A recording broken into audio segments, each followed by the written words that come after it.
So that's what you get. Horizontality combined with verticality. Or you could just hang out with us like this. That's fine. Hi, everybody. It's Rachel and Ark. Well, rationality, feelings, and claims. So the problem is that Mike Hart keeps making claims about himself being so rational while concurrently displaying so many feelings. Is he being rational? Well,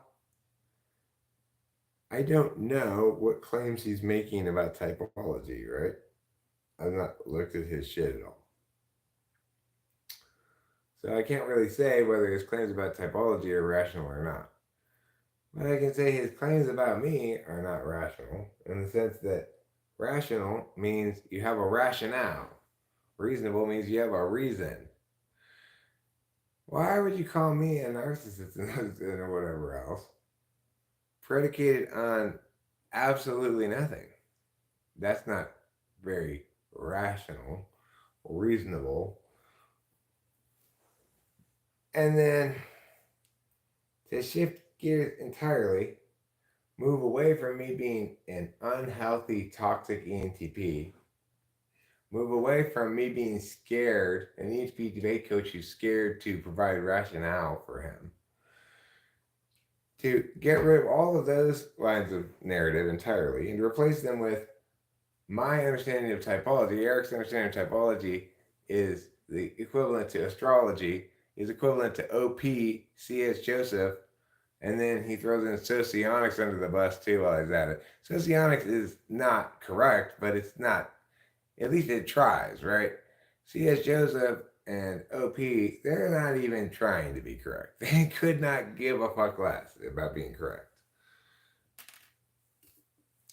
And I'm beginning to think Mike Hart might belong in that category. I don't know. I haven't evaluated what he's saying about typology, but based on what he recently has been doing with about me, what else is one going to conclude? Well, you were saying he. And we both agree that he sounded manic. Um, I thought that since when we saw Johnny, you were saying he was speaking like really fast. There's two reasons that could. I mean, there's plenty of reasons why that would be, but one, nervousness, and two, like mania. Like, um, Well, I mean, it could be just a person could just be a fast talker by nature too. that's true. To observe something that's by now glaringly obvious, the nature of these interactions is to create impact, not to exercise caution about potential impacts or avoid them altogether.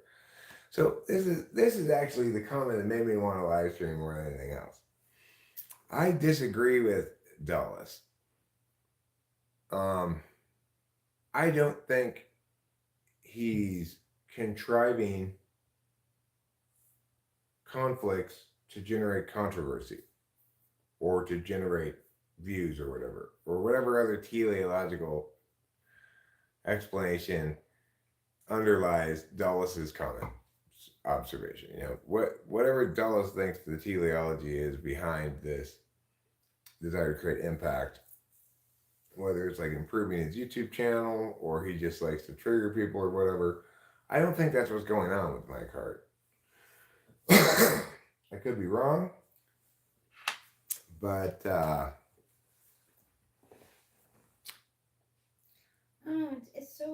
I don't know. It's so interesting. Like when I was like, when I was manic the last time, I was so out of touch with reality. Um, but the first time I ever got manic, uh, I I was like calling people out on. I don't know. It was I don't know. it sounds like he could, like, something's going on there. Well, Rachel, I am not trying to dismiss at all your intuition regarding that, and I concede that it feels intuitively resonant that that's what's going on, maybe to me to some extent as well. But also, I would say I'm loath to pathologize the guy because True. one of the challenges that somebody who's in that kind of who's having mental health issues of any sort is that a lot of people think it somehow invalidates everything they say, you know? Yeah. And Some of it's true. I think it's wrong to, in general, try to like. I'm going to afford him the benefit of the doubt and assume that he means what he says in general, and is open to some kind of engagement about it. Mm. You know, Yeah. because otherwise, even if I'm right about him having some sort of fugue state, um, I'm neither doing a service to him nor to people in general who are subject to those states if I just assume that I can dismiss and or just treat him differently than other people because I think I might have from here on the sidelines with very limited data diagnosed him as something. It's just I don't know. I'm a little hesitant No, about it. that's true. That's true. I don't mean to bring up like mental illness like that. That's fine. I don't think what you're doing is wrong. I think what you're doing is saying it makes me feel compassion for him, right? No, I guess maybe it just explains certain things to me. Okay. Well, you know, there's a saying, I think, never argue with a crazy person. Yeah. That's a good saying. Hi, Dad Boy Class. Hi, Winston's mom. Hi, that boy class. Hi, Winston's mom. When I made her. So the thing is this: it's like I'm typically Rachel and I were talking a little bit before the stream started. I'm typically pretty dispassionate in dealing with any specific issue on hand, but I can be a little prickly myself when people don't engage in intellectual back and forth the way I want it to go. No, this is not a pre-recorded video. This is a post-recorded video. It's funny that you bring up the ocean evaluation of personality types because I have to take that test for my doctor. Dr. Ingram would like me to take the Big ocean Five. test. I still have to do it. Well, the thing is, I have no problem with debating somebody, right? But there's nothing debate oriented about just recklessly pathologizing me, calling me a narcissist, calling me toxic, right? When on the presumption that I had critiqued him in some way, when I had not even said anything about him at all, except the little bit I had said. But Dulles, I'm glad you're here because this video, this live stream is really prompted by your comment because I think I disagree with your comment. I don't feel like he's just provoking for impact. Like, well, in other words, basically, what I don't think I want actually really what I want to say is I want to clarify what you meant on your comment. So, do you mean by that comment that he's trying to get views, trying to have an impact on YouTube that has practicality in that sense, or that he's just trying to be provocative because it makes him feel good, or what? Because Dulles says the nature of these interactions is to create impact, not. Okay, so let's take these as separate sentences. Okay, the nature of these interactions is to create impact. Period. The nature of these interactions is not to exercise caution about potential impacts or avoid them altogether. Well, I'm not even talking about impacts, really, right? The thing is, the issue I'm having is he's claiming all the time to be this hyper rational person, but I'm not saying anything specific that he's saying has been particularly irrational about like typology, but flying out the handle and pathologizing me like that, it's very irrational. And yet he's also, you know, tying his horse to the cart of being super rational, supposedly, right? So my point is this.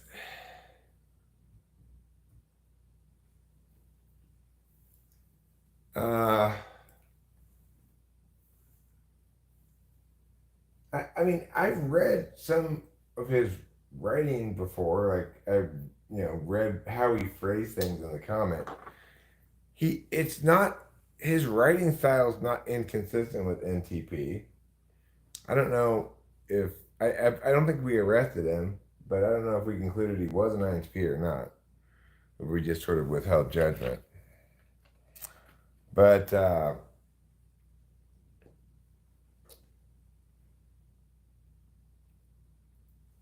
you can't. It's like it doesn't seem to me that somebody who's functioning normally as a TI 1 or 2 person is going to be so willing to sacrifice their credibility in the area of rationality for impacts like that, whether they're SE or TE. I mean, SE is wise about impacts. They understand how if you make like if you post a bunch of, I mean, granted, it sounds more like an ESTP than an ENTP, but if you post a big thing one day and then take it down the next day and replace it with a totally different critique of somebody, then it's who's going to take that second critique seriously, right? Your first critique was, backhanded against the wall by me because it was predicated on complete nonsense. Are you taking another one? Another what? Uh. No, I'm not taking one. I'm smoking a piece of one. Oh. Can I have another piece of one? Do you want to take another puff? Sure. Thank you.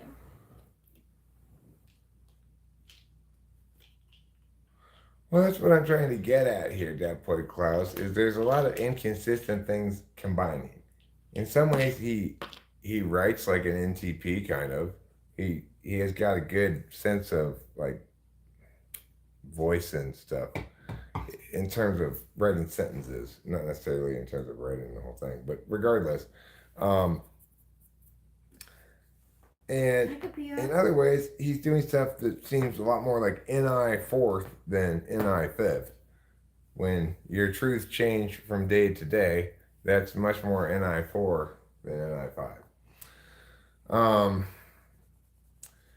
And he does seem like a TI user in the sense that he's making a lot of claims about how he's being hyper rational and stuff. I don't know his work well enough to say whether he's rational in his claim making and his work, whether it be typological or whatever other intellectual work he's doing. But so there's a lot of weird contradictions going on here, which lends a little bit of credence to Rachel's intuition, which suggests some kind of mania or manic or fugue state, some sort, yeah, maybe. fugue state of some sort. Oh yes.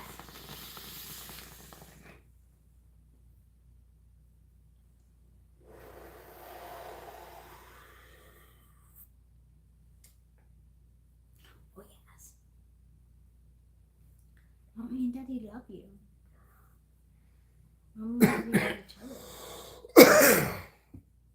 So yeah, it's certainly possible he's an ESTP. He's almost certainly not an ISTP because he has too much verbiage for an ISTP.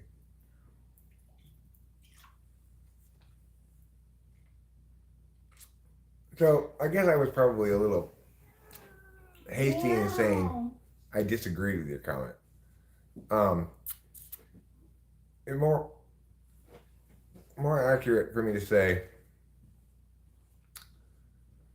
I'm currently favoring another hypothesis, but even if he is an ESTP, I don't see him sort of like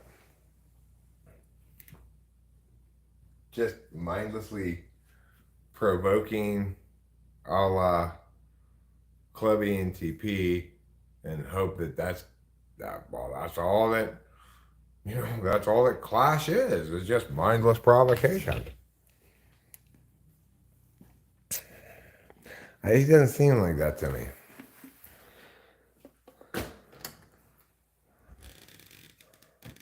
So I don't know.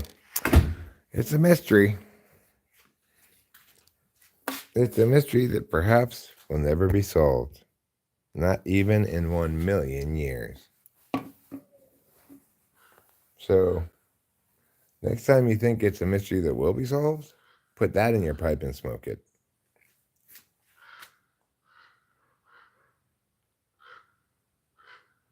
The other day, when Rachel and I were driving to Triangle Road Market, I said, "Hey, Rachel, let me pull over here briefly when we get up near it. I know where they have this big pusher truck parked. We'll stop and I'll make a short out of this big construction pusher truck thing. And watch. It's just going to be like nothing, just like, what's up with this big pusher truck? Doesn't it run over the stuff it pushes?" Um, and I bet you it'll do super well because people love shorts about big construction vehicles. Wow. Sure enough, it's got like 8,000 views. I made a short earlier today. What do you do if you have nails on your wall? And the answer, obviously enough, was you pull them out with a hammer. I bet you, who knows how that short will do, but shit like that often does surprisingly well. What do you do when there are nails in your wall?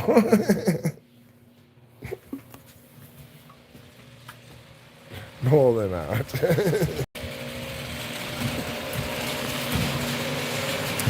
What? Oh my god, you guys, I almost forgot. I gotta tell you something. Oh my god.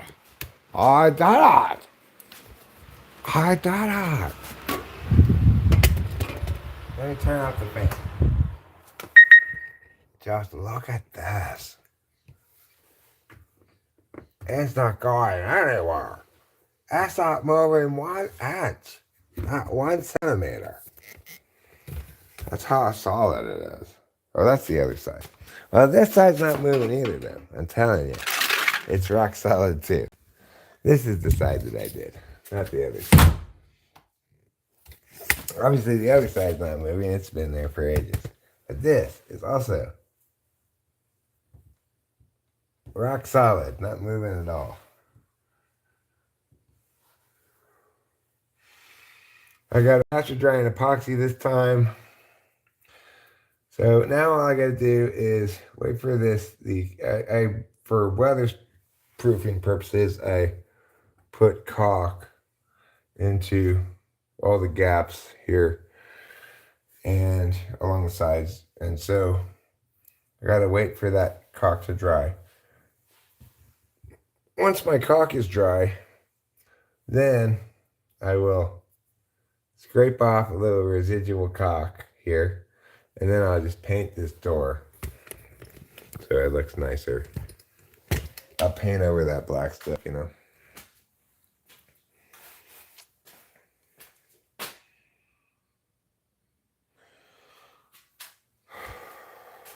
So right now I'm leaving it open because there's wet caulk here as well, and I don't want the cats to go through the door until it dries.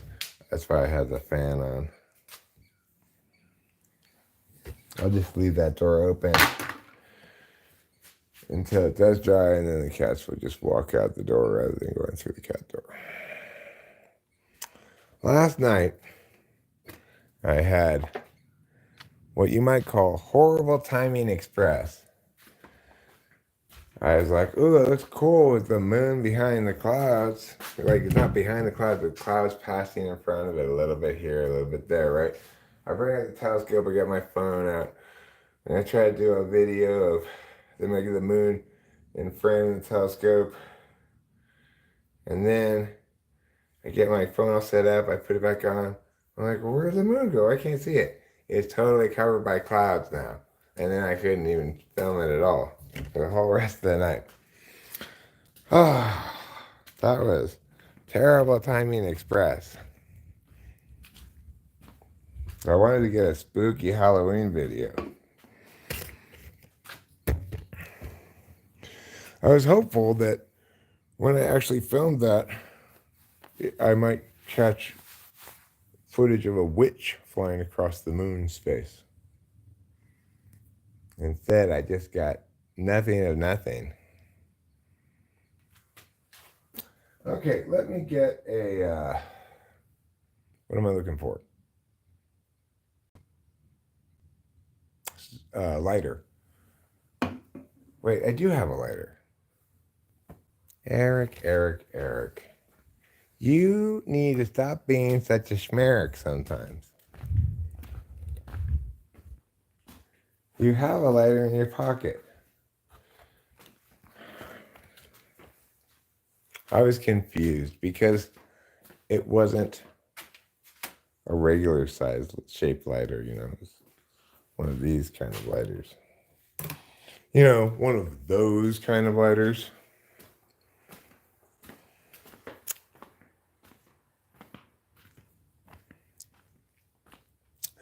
Eliana Diaz, I hope there's more something than meow meow. I hope there's more peace in the world today. Well, do you want me to reassure you or tell you the truth?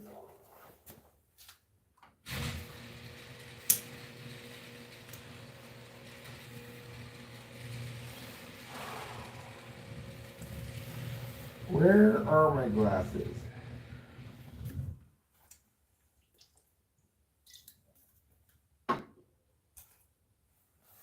Oh, Mary, I've lost my glasses again.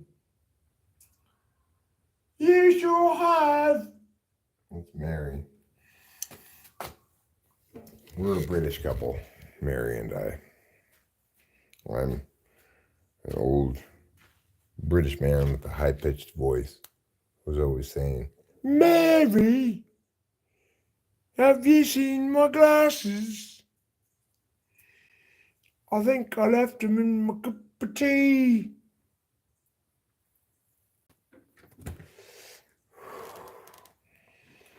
Hi, darling.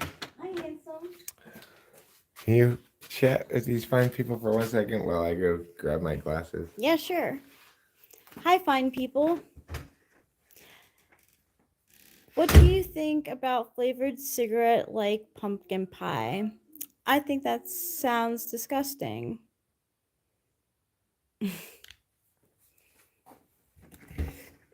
I'm taking. You doing what? Oh, I was gonna say I'm taking more questions. If anyone has them, I'll give you an answer. Hello, Winston's mom. Hi, Rye Toast. Welcome. Della says a pumpkin flavored cigarette would be one thing. A pumpkin pie that is cigarette flavored, Yeah, no, I'm saying no to that. No, no, Hero Lamb, Marlboro Special Edition, only for Halloween, pumpkin flavored. No, thank you. Pumpkin spice and Marlboro Red. That's for Eric. Eric can order that. I'll order the oat milk. Are you tired of holding that? Yeah. I know. Do you want to put it on the ground, or do you want me to just have it? In other words, do you still want to be on the camera?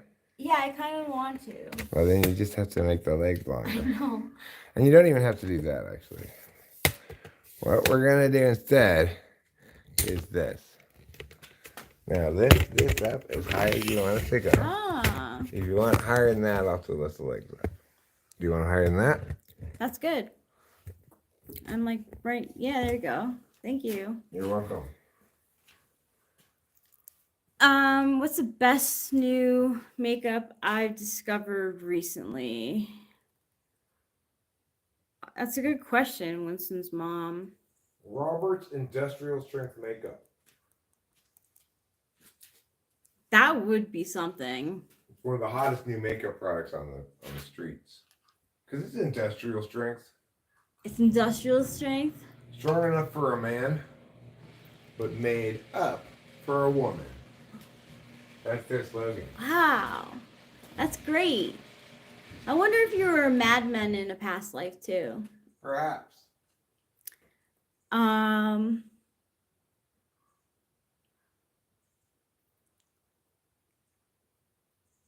So favorite makeup that I bought recently. This mascara that I'm wearing, it's called Cali Ray. It's really good. It's easy to take off because it like forms in little balls when you wash your face, and it doesn't pull out the eyelashes. Plus, it gives you like nice length and a decent amount of volume. I have a new product in my hand right now, which is a lip oil. Lip oils are really popular right now. My makeup routine is usually skin tint. Yeah, where is she going? His friend, the tree, and then like cloud it like, I got you, tree. So skin tint, eyebrows with like gel, eyeshadow, mascara, lip, and then cheek. I think a good name for a YouTube channel would be Morton Mansplains Makeup. Oh my god, that'd be a great show. I would totally watch that. Ooh, so controversial. All right, ladies, now listen up. This stuff is for your lips. Winston's mom said, I like mascara that don't make me want to wash them right off. Rachel, I googled yours. Cali Ray, come hell or high water volumizing tubing mascara. Yep, that's it. It's a bit of a, of a splurge. I mean, nowadays, a little bit of a splurge compared to regular, like CVS or drugstore brands is like, I would go high end. Winston's mom said, Rachel, I learned that an undercoat of a burgundy mascara really volumizes the lashes if you use a primer. Then follow up with a brown or black mascara. That's interesting. Burgundy might even look nice just in general because of my brown eyes. So the Cali Ray, the Cali Ray can become clumpy because it's more of a wet formula, but if you use a light hand, you won't get very spidery lashes. It's not very spidery. Like mine are a little bit spidery, right now. But I definitely I recommend it. Just use a light hand. I was just thinking, I bet I'll come over and say. I bet what would be actually probably pretty successful is if I made a channel, no linking to talking Spanish people at all, called Martin Mansplains Makeup. And I pretended to be like a grumpy, bitter old man, you know. Oh my god. The problem with young women is they look like painted whores these days. Yeah. And so I thought I'd explain how to put on makeup like a decent looking woman. First of all, your lipstick needs to be the same color as your lips, not some blue or red or some other whore color. And then I have recommended products. I found this one at the 99-cent store, 2 for 99 cents. You're not going to find a better deal on lipstick than that. That's good. Yeah. Probably if I did it convincingly enough, people would be like, I can't believe this guy. This old man is still out of touch. Check. I have a bad makeup artist want to show you. Okay. So this is the girl before. Yeah, I saw this. You saw that? Yeah, I don't know how I saw that, but I saw that. I guess I must have popped up in your email notifications or something. Oh yeah, I it did. I think Isn't that nuts though? Everybody, look at this terribleness. Ew. What's wrong with that lady? Yeah. Isn't it Oompa Loompa? Yeah. Before perfectly. She looked normal. Yeah. After, she looks like some kind of freak. Bad makeup artists is one of my favorites. I also follow Not Like Other Girls, which is pretty amusing too. Like girls who are like, I go hunt when girls get their nails done. I go hunting, or some shit like that. What's the stuff you put eyeshadow underneath your eyes? Eye primer. Okay, well, what's the stuff that goes concealer. No, the like lines underneath your eyes. Is that called eyeshadow? Or eyeshadow goes on top of your eyes? Yeah, like. So does nobody put lines underneath their eyes They except do. for football players? Yeah. Well, nowadays. We have like a blue streak of makeup right there. Yeah. It makes it couture. Exactly. Like you're ahead of the time. Do you still want this? I want to. Sure. Yes. The answer is yes. Rachel fails to say yes. Not that I know from experience, but I've seen mascaras be problematic, says Dallas. You're not wrong. It is problematic. It's like one of the things that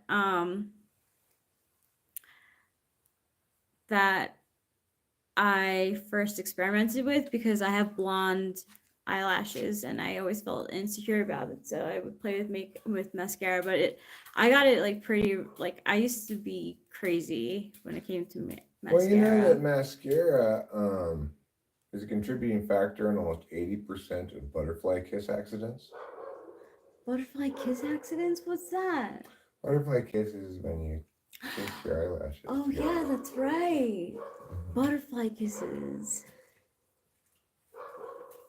The only thing I ever do is mascara under eyeliner because it's the easiest thing to do. Yeah, I like to do an under eye. Sometimes I do like eyeshadow underneath my eye too. I used to eyeliner is makeup and it can make you look emo if you really want that look too. Eyeliner, that's what it's called. Yeah, eyeliner.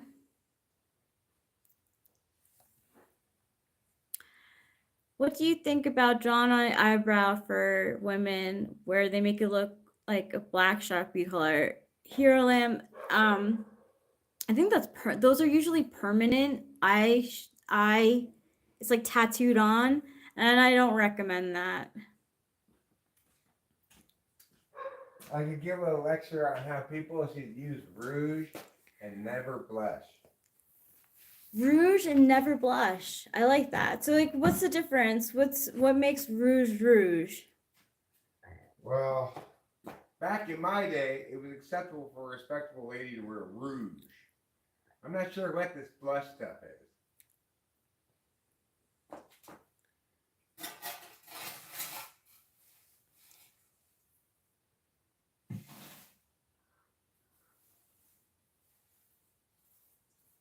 The thing is, if you're going to use rouge successfully, you just put a small circle of rouge in the center of the cheek and try to keep it in a perfect circle.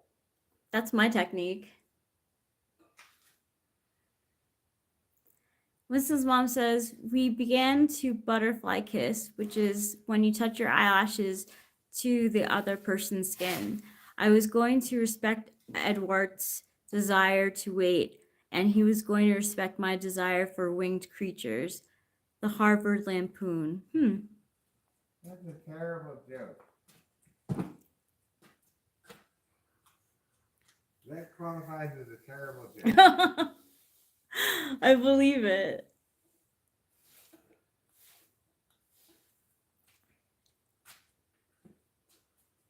Hero Lamb, is that what you're going for as Halloween? Are you gonna become a vampire? Or are you just feeling emo? Are we still who's feeling, is anyone still feeling emo?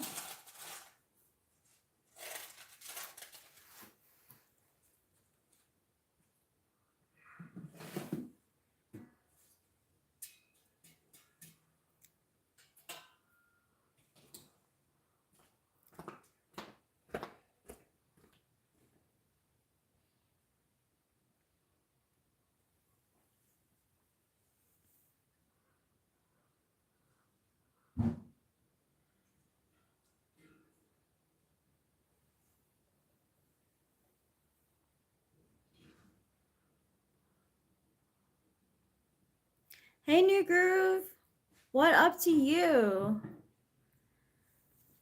I think my medication was sent over. You know that Rachel was actually one time bitten by a vampire, but she was vegan at the time, so she couldn't become a vampire, obviously. And if you don't cash it in within a certain amount of time, your vampirism wears off. You forfeit it, you know? Yeah. So that's why Rachel's not a vampire. Hope that explains things for people who were wondering. Actually, that explains things to me too. Yeah. Yeah, it's not vegan. Because it's not vegan.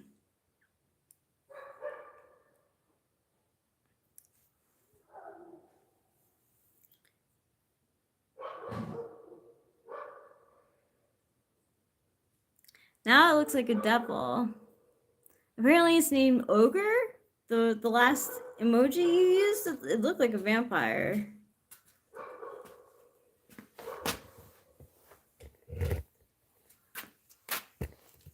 Well, perhaps instead, it was just a man with a fondness for capes. It's an ogre. That's a vampire. That's gotta be Hero Lamb. Hero Lamb's vampire is definitely a vampire. What else could it possibly be? A child dressed as a vampire? Possibly. But vampire's in there somewhere.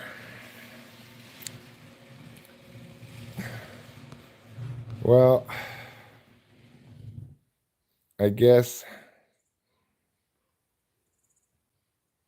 Oh, maybe the dog stopped barking. I don't know. I was gonna say if the dog's gonna be barking, we should probably go inside. We could go inside anyway, but there are no vegan vampires, obviously. You can't be a vegan vampire.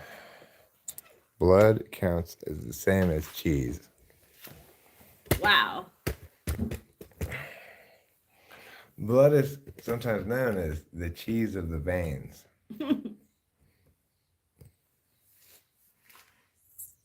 So, sure, they've tried to create soy blood for vampires, but thus far, attempts are still have always been unsuccessful. Wow. Vampires can't live off of it. They say, and I quote, "It tastes like shit in my mouth." It's a pretty strong reaction. Yeah.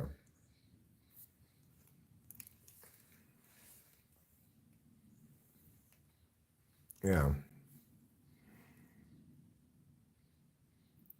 And oni. Onis are sometimes translated as ogre, sometimes translated as spirits or demons. They're Japanese malevolent spirits. That's another way it's translated. In fact, there's a show called Meow Meow Meow Meow Malevolent Spirits, which I'm sure in Japanese is Meow Meow Meow Meow Oni. Mm.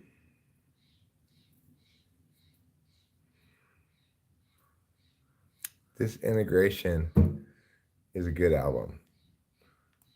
I'm not familiar with. There's The Cure. It wouldn't surprise me if The Cure have a good album. I have not listened to The Cure's full album, but it wouldn't surprise me if it's pretty good. Well, I think they might be best to listen to as like greatest hits because they do have some like good stuff. Okay, Man with a Great Machete, I think you're too narrowly construing the word vegan. I think most vegans would agree that cannibalism is not vegan. It's not vegan. No. Hello, potato.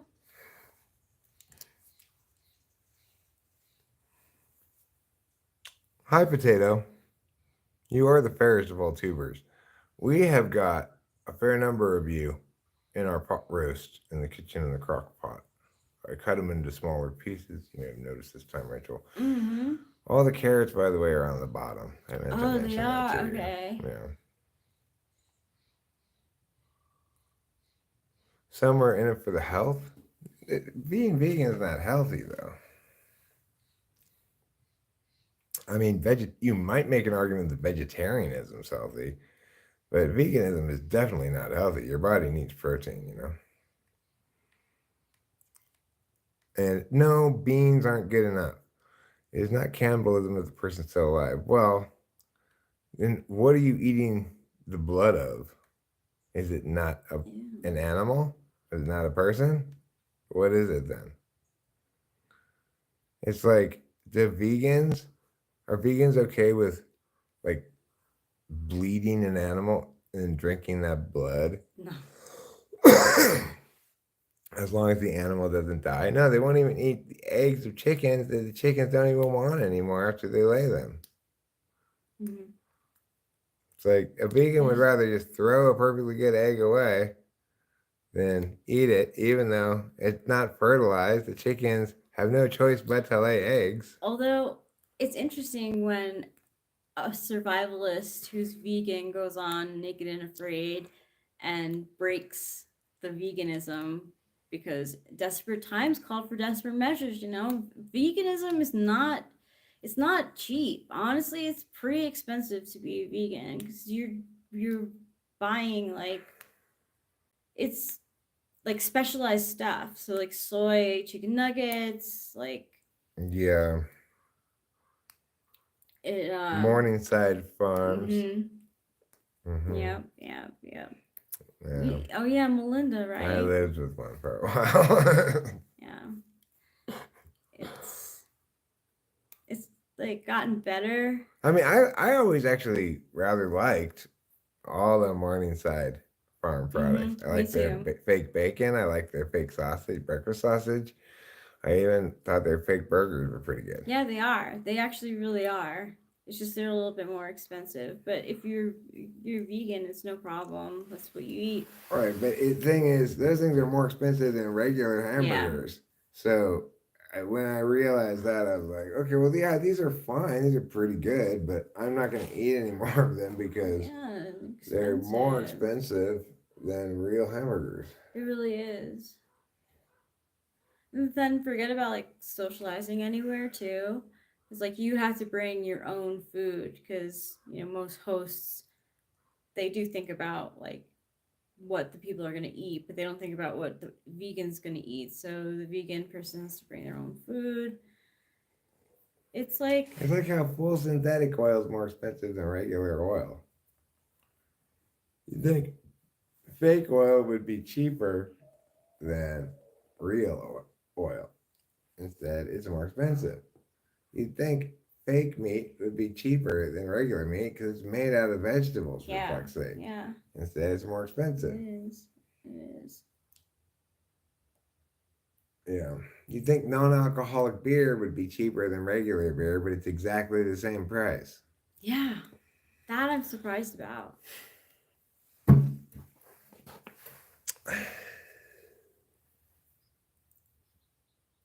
Using human blood. Oh my god, That's gross, right, that's so. Toast? That's so gross.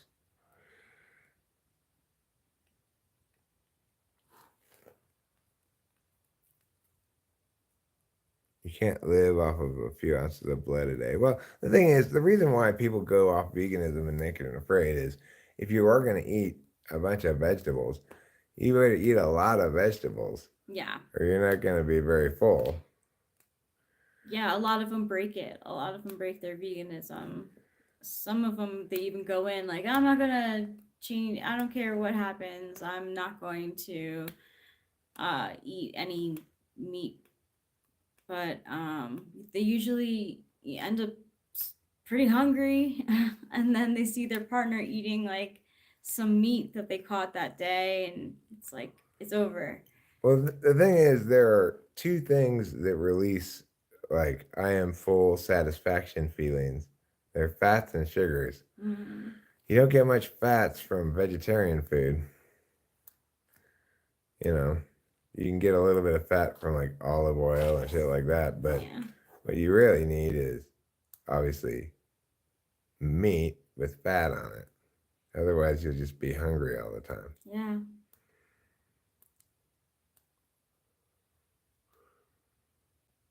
I know a couple of vegans. One is just a normal chick you wouldn't know, never comes up. The other dude's a bit extreme, looks down on others. We saw this person in Hawaii. We were walking down the sidewalk. He had on a shirt that said "Vegan AF." So naturally, I threw some pork in his mouth. I was extremely grateful. I had no idea this was so delicious. Not having cheese was a real big issue for me. Mm, Yeah, protein is filling, but it doesn't release those satisfaction chemicals. Ouroboros steak sounds absolutely disgusting. That's about how long I was a vegan. Uh, re retoast. I think I might have gone vegetarian for a full day one time, maybe. Accidentally, of course. Not on purpose. But I don't think I've ever gone vegan accidentally for a whole day.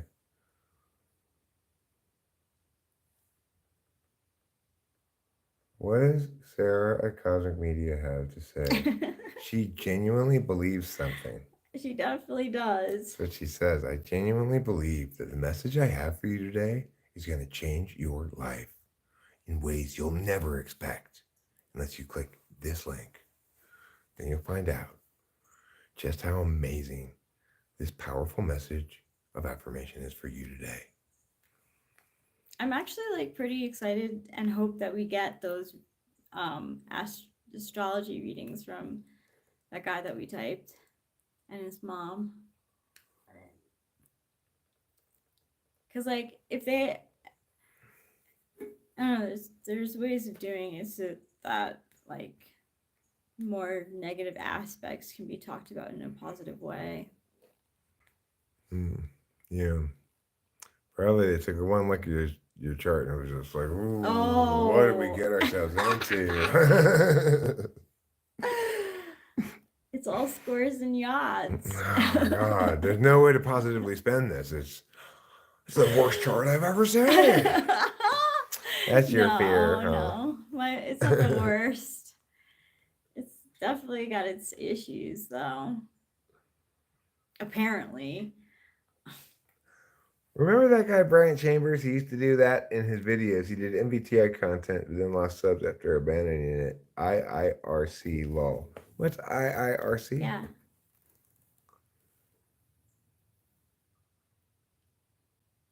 I iterate recollections correctly.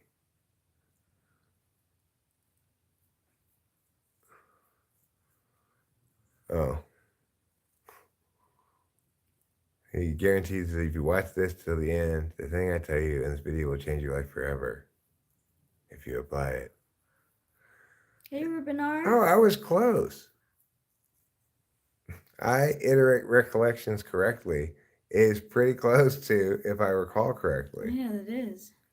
Instead of being a conditional statement, mine was an unconditional one, but yeah, now let me spend 20 minutes rambling before getting to the point at the end of the video. How annoying. Just like Leo from actualize.org. I have to look that up right now. That guy makes me. It's like if I ever decided to be bulimic, I just have to watch that guy's video. All right, projectile vomit. Oh my god, no. Yes, I know people don't decide to be bulimic. Obviously.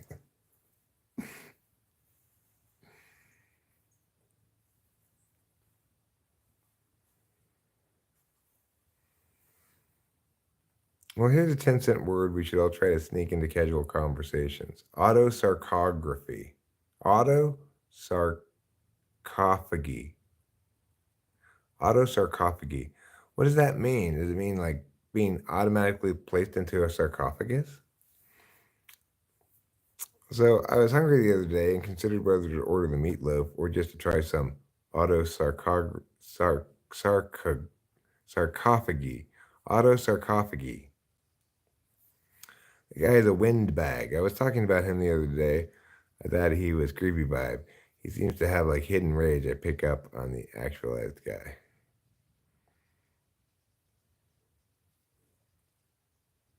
Oh, the actualized guy has hidden rage? Hidden rage syndrome?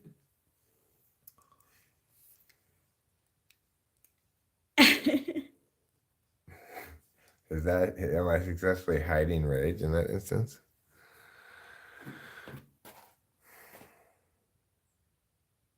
Self-fluid phagy? Autosarcophagy. Sarcophagy. Autosarcophagy. I was really impressed, or surprised, actually. I don't know if I was impressed, but I was surprised. I was watching, I'm in love with the villainess, and they actually, like the ladies, the other girls in the school with her, they actually ask her, so are you gay or what? And she says, yes. Wow. And then like explains being gay to them, sort of like they go, so what exactly does that mean? And she says, well, I've never felt attracted to a man. And then somebody says, well, it's whoever you love, right? Gender doesn't matter really. And she goes, no, gender does matter. I only love women. Wow. That's like pretty progressive. It's for a Japanese cartoon. I have seen countless anime that intimate that somebody's either lesbian or gay. Sure. And it never gets addressed No, directly. no. This is the first time I've ever seen it addressed directly. Wow, that says something. Yeah. So self-cannibalism is autosarcophagy. That's why now I get it though. Now I get your restaurant meatloaf joke. I was gonna order the meatloaf, but then I said, nah, autosarcography. Autosarcog auto Sarcography. No, I'm saying it wrong. It's autosarcophagy. Autosarcophagy? He put the pronunciation of it here.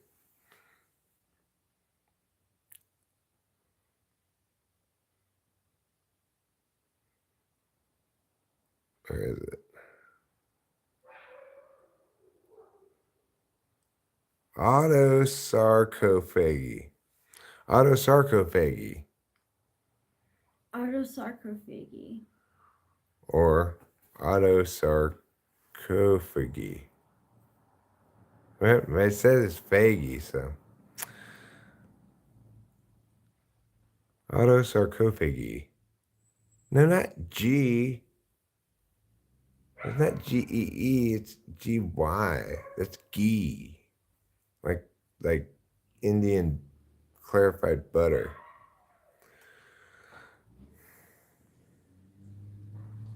Sarcophagus is a pretty cool word. What's a regular sarcophagus? Is a cophagus a coffin? And is a sarcophagus a place where you put a coffin? Mm.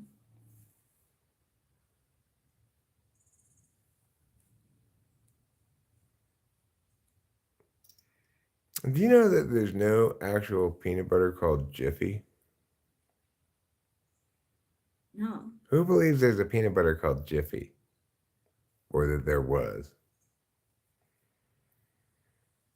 Anybody? Does anybody believe there used to be a peanut butter called Jiffy, or still is a peanut butter called Jiffy? Isn't it Jif? Yeah, it is. We used to get Jif. There's Jif and Skippy. Oh. But a lot of people, Mandela effect, believe that No there's. way. They say like, no, there was a Jiffy though. I'm sure of it. It was Jiffy peanut butter. When I first heard them say, "You remember Jiffy peanut butter?" I'm like, "Yeah, of course." Like, it actually never existed. I'm like, "No," but then when they said there was Jif and Skippy, then I realized, oh yeah, that makes sense. Wow. Once I realized there effect. was a Jif, then I realized, okay, I just smushed the two together. Yep. Because you know, I like sausage like star color. Hey, Sean Ryan Barron. Hey, Karma's Pimp. Skippy Loop. That's funny. Sean Ryan Barron, you look so sharp in that tux. Can I just say, I would hire you as my maitre d' any day. Skippy Rube.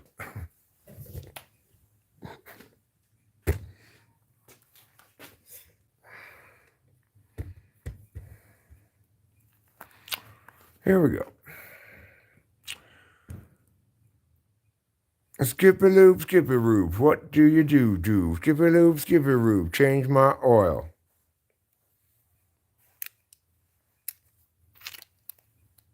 So it's Tuesday, the worst day of the week. We can all agree on that.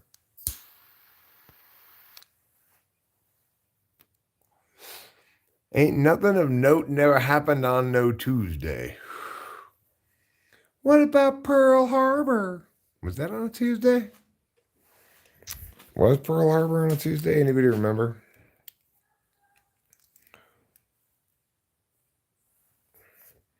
Have I ever had other kind of butter, like apple butter? I have had apple butter before. I don't really remember much about it. Tuesday's your day off? You mean they tricked you into taking the worst day as your day off? Tuesday's the one day you can just be at work all day. There's nothing good on TV. It's just horrible Tuesday. Tuesday, horrible Tuesday. Always horrible times. Normal butter all day. Well, when I was a kid, my mom used to make me bread and butter and jelly as a snack. And I loved it so much. Especially when it was fresh, hot bread. I could just eat that shit all day long.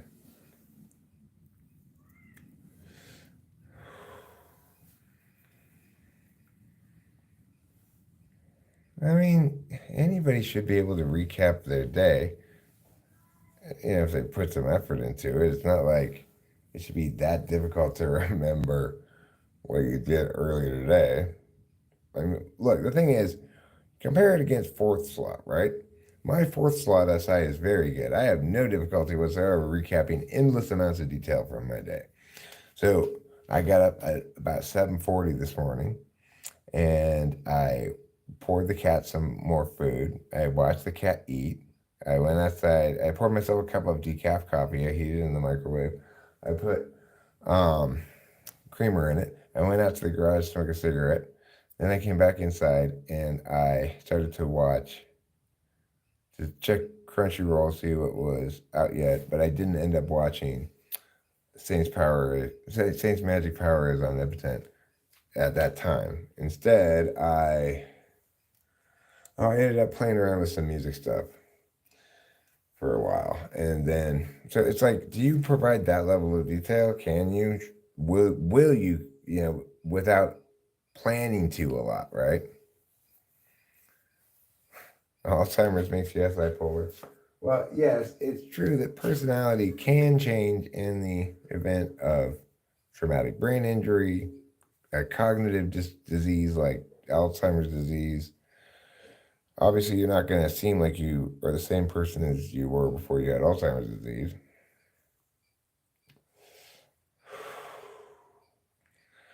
Um,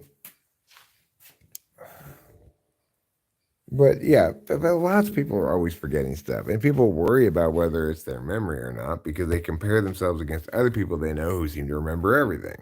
Well, cognitive functions explains that. I've been scatterbrained since I was a baby. I also had two big injuries very early in life that I don't remember before I can remember. I melted my hand on a light bulb when I was like 9 months old, such that for all of my childhood, my hand could only go like this. I had webbing up to here, I had webbing in these fingers. I got an operation on it when I was 18.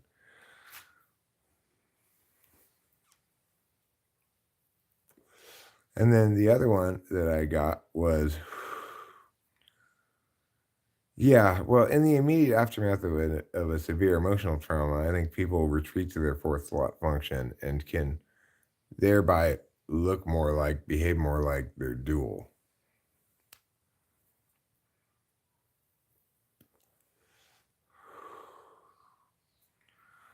Right. And, you know, people like my mom used to say, look with your eyes. You have to look, Eric. God, do you not know how to look? Well, that's a sensor projecting her frame of reference. The truth is, no, I do not know how to look for things, even when I'm using my eyes. Looking for the mouse earlier today. I looked all where I sit, everywhere that I might normally leave the mouse. It was just on the lazy Susan the whole time. Well, yeah, I forget if I if I put in a couple of Stouffer's pizzas and they go for 20 minutes, right? And there's 10 minutes left. I go in the garage, smoke a cigarette. I might totally forget about them and be in there for 15 minutes and come back and the pizzas are burnt. That's happened a couple of times. And then Rachel screams at me, "You put our food!" Yeah. I'm sorry, I'm sorry. The neighbors have been inspiring me. Well, the neighbors have also called the police on you several times now for domestic violence. They hear her screaming and beating me inside, kicking me with her sharp Adidas shoes. Look how sharp these shoes are. Ooh la la. Yeah, I've always wanted to get these shoes. Always, like they were known as the soccer kids shoes. They're like referee shoes. Yeah, yeah. Well, it depends how burnt it is, you know.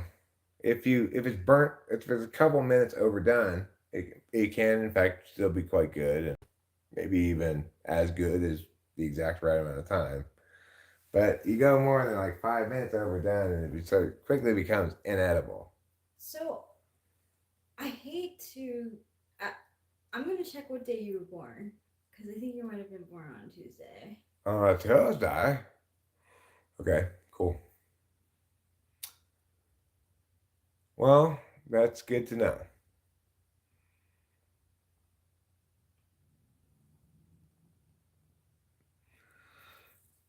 Well, you know Oh my what? God, you I was were. born on Tuesday. Yeah. Hmm. Well, I figure they probably said we're gonna have to pick a slow news day for something as important as Eric's birth. We don't want That's we don't such want a to get yeah. we don't want to get it crowded off the pages of history. No, that's your day. If you look up on the internet what happened April 27th, 1971, hopefully it says nothing really, just Eric was born. John Smith got hidden. Did you see the message? Yeah. I didn't see it. So I'll look at it since you already saw it. I look like a drunk white Peter. Oh, good. It's insulting me. I much prefer those kind of insults. Well, you chat like one. Honestly, Hero Lamb, like I miss cheese so much. Like at least vegetarians can eat pizza, but fake cheese, it's hard to reproduce. It's all soy. It's I haven't tasted any cheese yet that is vegan that is good. Um, they do make great vegan butter though, I will say. Trader Joe's has a lot of vegan items. I think we should genetically engineer cows that produce cheese directly from their teats. We can bypass the other manufacturing processes. We have butter cows, milk cows, and cheese cows.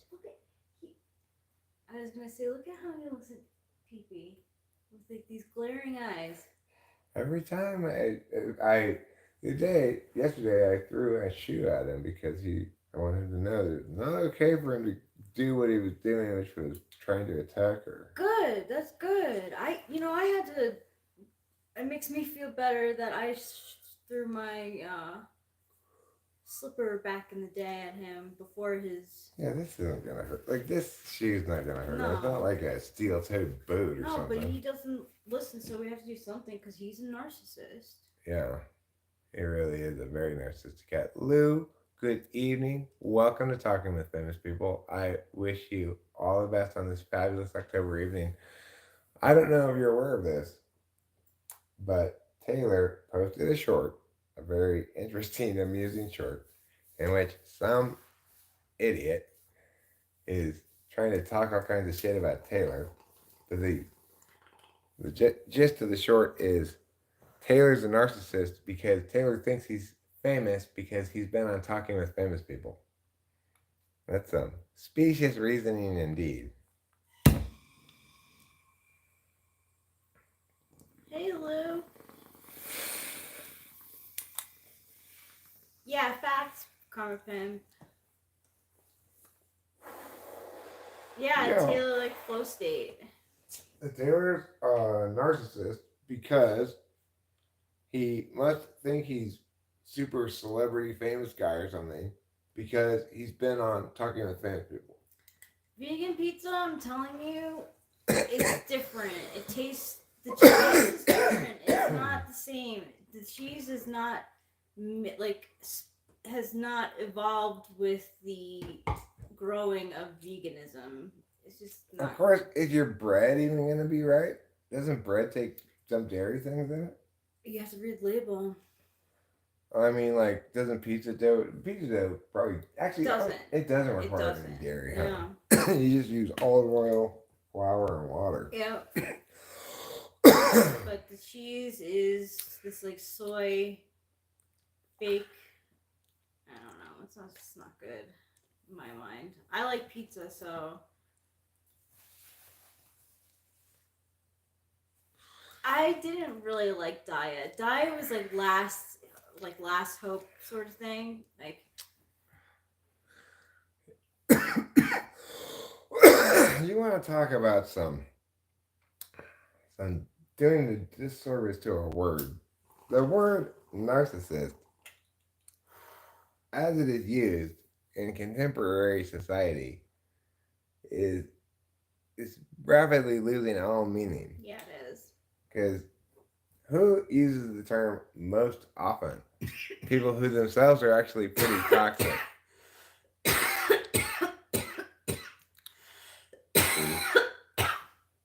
Yeah, I didn't even tell Eric that my mom is a narcissist, or my brother. He found out himself. Yeah.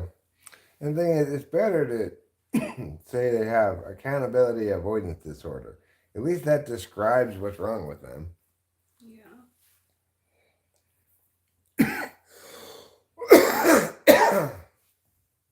Okay, this is leaving gross tasting bong resin on my lips. Oh no. So I'm going to have to get a paper towel to wipe it off.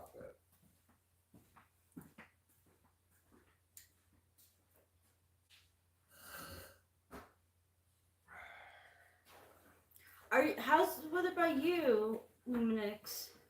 How's the fall been treating you? Has it been cold or warm?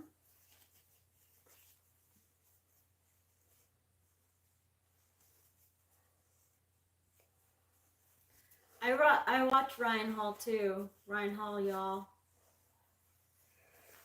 But he He's has the weather it. guy? Yeah, the one who gets the West wrong. He doesn't consider California. What he considers the West is like, Colorado. That's not the West.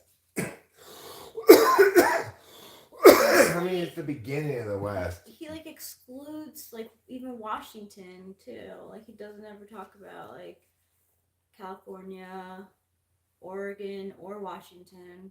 Do you shake your fist at the West. YouTube screen sometimes and say, "You scoundrel"? Yeah, because that's what I want to find out what's going on in my area too. Maybe we could do our own Mariposa weather report. We should. It'd be easy. We just look at this thing down there. Mm-hmm. And be like, "Hi, friends. So in the Madera, Mariposa County, the Madera, Mariposa, Merced Tri-County area." Oh my gosh, did Bill Murray die? Bill Murray died? No. That's a clickbaity title, Okay. I bet. Let's look.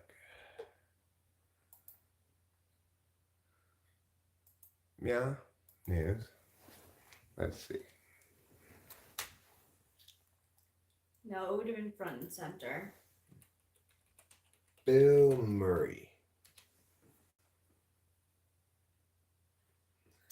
Actor and comedian Bill Murray stops by Georgetown restaurant for a bite to eat. You're right, clickbaity video. Look at this. Oh my gosh. He can visit your mom. He can visit my mom. I hope he wanders in. Is that in the Myrtle Beach, South Carolina area?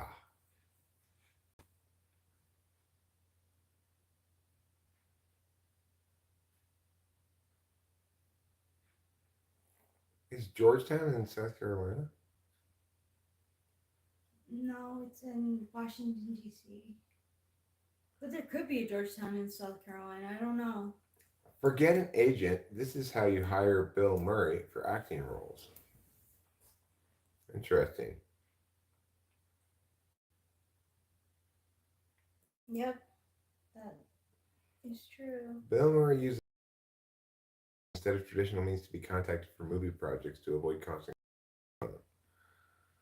leaving a message on this 1-800 number does not call back, as Murray may go days or weeks without checking messages.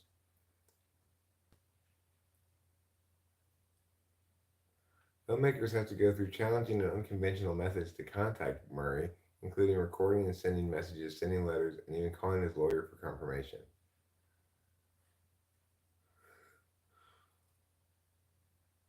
Huh. If you want to talk to Bill Murray about gauging his interest in any potential movie project, there is no lawyer nor is there an agent to go through. No, if you want Murray, you need one thing an elusive 800 number. Even then, you don't really know it's Murray you contacted or not, as the voicemail asking for the caller to leave a message isn't his voice but computerized. If you leave a message, there's no guarantee you'll hear back in any sort of timeline, if at all.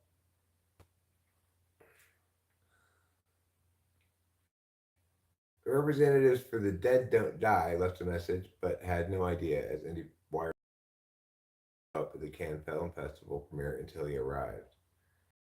In the aforementioned interview with IndieWire, Bill Murray explains why he uses the 1-800 number in lieu of conventional means. I had a house phone and it would just ring and ring. Finally, I'd pick up the phone and I'd say, "Who the fuck is calling me?" and letting my phone ring like that. The agent would say, "Oh, I'm sorry, I'm calling for so and so." Their job is get me Bill Murray on the phone. They have nothing else to do. I just unplug the phone and then I got this 800 number, which is very handy. Then explains why leaving a message doesn't necessarily mean an immediate callback. It's not like 11 o'clock is time to check the messages. Sometimes it go days or weeks since I'm busy living. He admits he's not admitting to something, he's explaining.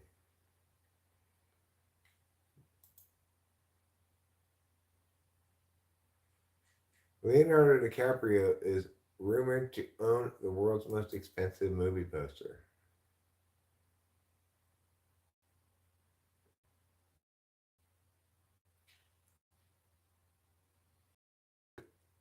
Which one is it?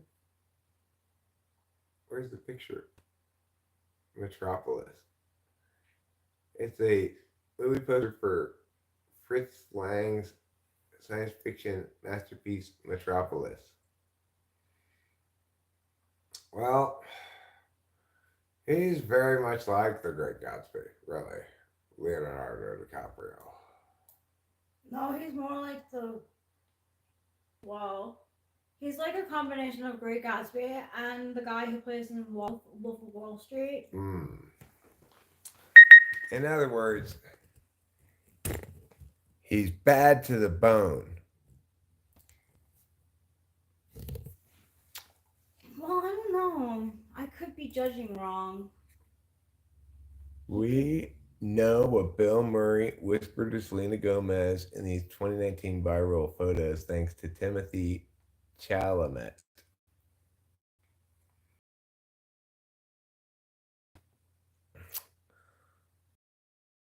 Called to GQ, he said, "Fame is fleeting."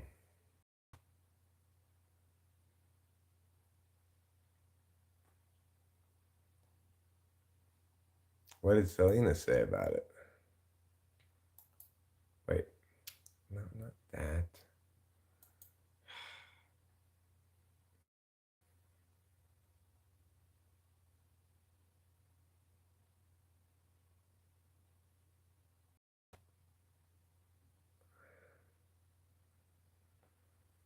He was just saying dumb things. He would lean in and be like, "You look great tonight." Then he'd look back seriously and be like, "Where are you from?" And I would just sit there and I was trying to be poised. It was fine. That's what he did with all the time. In press conferences, he'd try to hit me with things. Yeah, it's just he's fun. He's a big kid, she added. Sounds like she spent a lot of time rolling her eyes. Oh, good, Bill Murray, you're being fun again. You know who I think has like probably access to direct, like Bill Murray's direct cell phone? I'm guessing if he has a cell phone now. Um, Wes Anderson. Maybe. Groundhog Day, the nightmare for Bill Murray. Director allegedly grabbed him by the collar and threw him against a wall. Wow. Actors like Bill Murray are only human, and when it comes to creative collaborations, there are bound to be issues and feuds with directors. Bill Murray and Harold Ramis were good friends, collaborating on multiple movies until their infamous clash on the set of their movie Groundhog Day. The clash inevitably broke their relationship, leading to 20 years of no contact until they reconnected.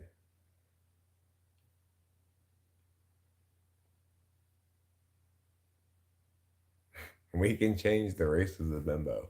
Selma Hayek threatened to drag Bill Murray's Ghostbusters director to court after his blatant racism against her. That's not racism. It's bimboism, maybe.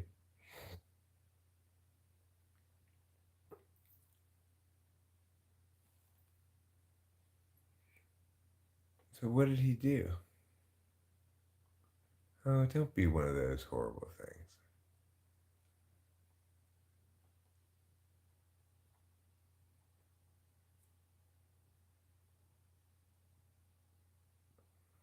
Uh, so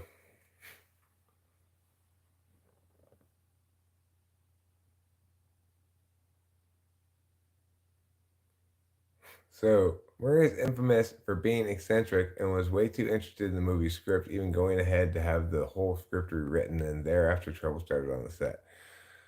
Throughout the whole thing, Ramos tried to stay diplomatic and even asked the actor to hire a personal assistant. However, Murray went ahead and hired a deaf assistant who could only communicate in ASL. Things got so worse. Who wrote this?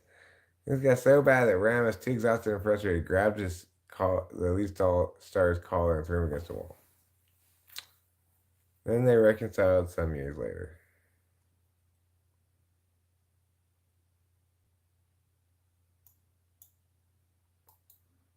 That sounds like Bill Murray. Just before his death, Ramsey's death, Murray showed up unannounced at 7 a.m. with a box full of donuts. It sounds like something so on par with what he would do. Written by Maria. Maria, you did a shitty job of writing. Okay? Because you wrote.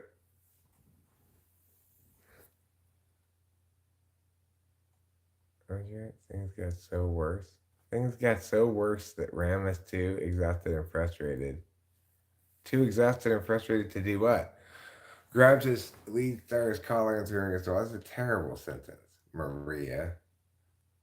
Written by Maria? A recent political science graduate, Maria can often be found deeply immersed in a book or creating art. A political science fanatic and history lover, content writing is one of her many hobbies. Maria, you stink.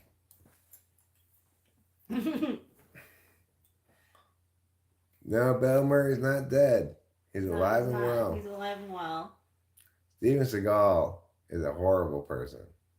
Is he? Yeah, I watched some YouTube videos on why Steven Seagal is a horrible person. Really? Yeah. His whole life's a big fakey lie. How so? Well, we'll have to watch one of those videos together, Rachel. I don't remember all the details. Oh, sorry. But I will. You know, he was he was never really much of a karate guy in the first place, actually, or something. I don't remember all the details of it, but like he got into the Hollywood by being like the karate teacher to a couple of stars for some film, and then weaseled his way into a bunch of nonsense. Wow.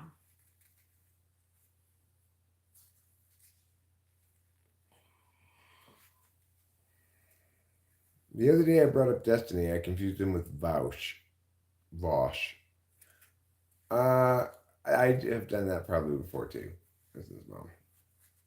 But Destiny's the smarter of the two of them, right? Morton Mansplains Makeup. That's going to be a huge channel. I'm going to say things like, oh, when a woman says she's going to powder her nose, that's all she should do in there. It takes too long. Say things like that. Wait, why is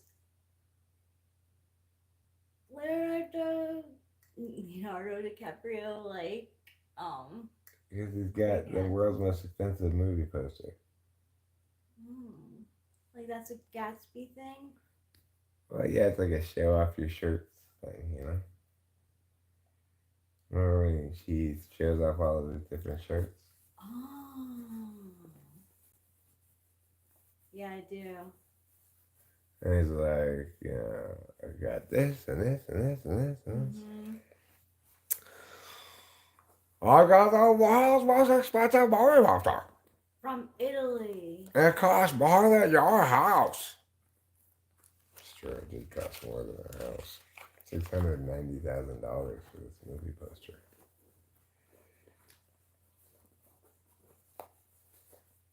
So, it's pretty good. Pretty good deal for a poster. Really makes me realize how much we should have gotten that Johnny poster when we had the chance. Don't remind me. Don't remind me. Eric, what's wrong with you? Why did you not get it? You can like frame a picture of my face looking disappointed to remind myself how dumb that was.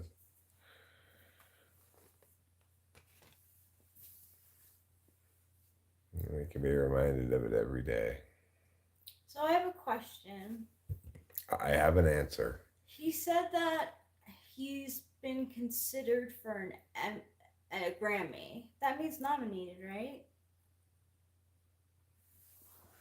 Well, not necessarily. Okay. Nominated means nominated. Nominated. Considered, one could infer nomination. Delilah's the one who told us that, right? Or did you tell me? No, I told you.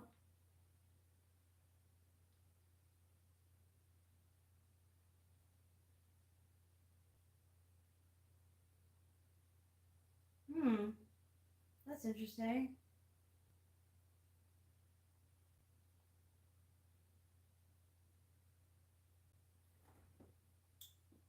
It's a context-dependent substitute noun and noun substitutes for other nouns. It's a meow.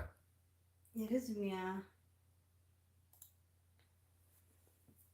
That's really interesting. Yeah, that really is.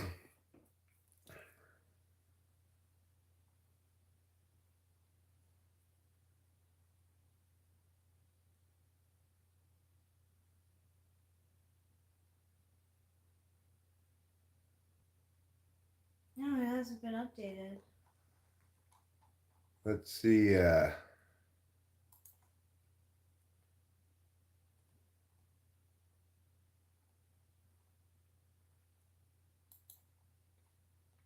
Piao Piao News.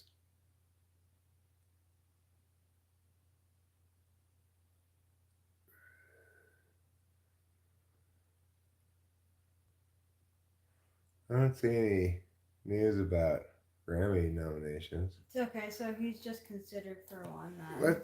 Let's see when the nominations are announced.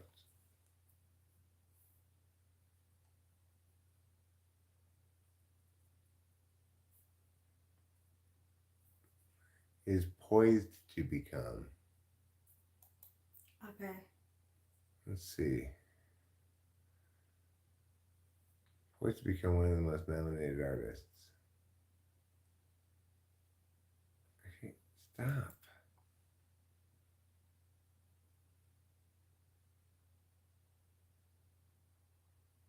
Is expected. Where do they get this is expected? Like, they clearly haven't released the nominations.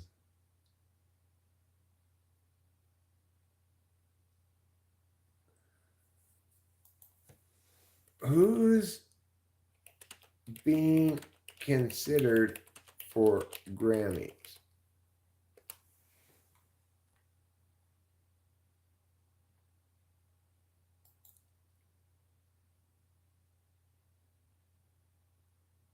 That's last year's Grammys, right? 2023. Because it happens in like April or something, or I don't know when it happens. I think it happens in February. when are the Grammys? February 4th, 2024. When do they announce the 2024 Grammy nominations? When do they announce the 2024 Grammy nominations?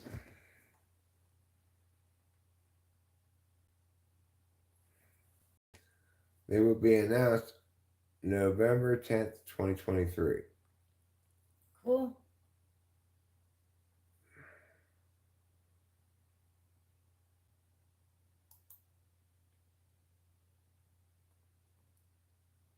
Who is eligible?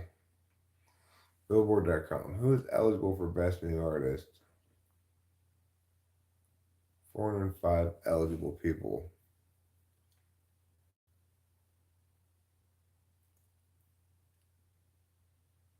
This eligibility list contains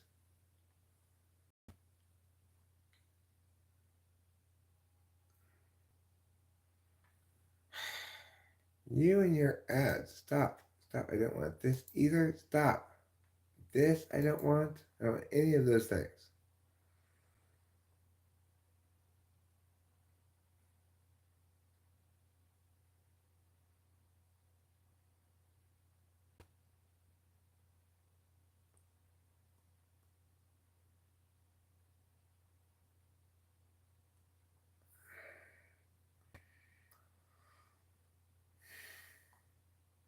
Hmm.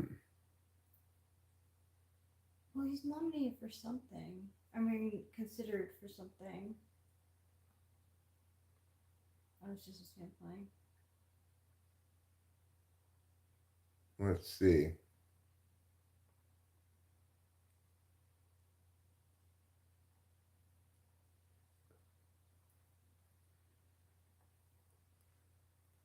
Hmm. Let's see. Johnny under consideration for a Grammy nomination. Let's see.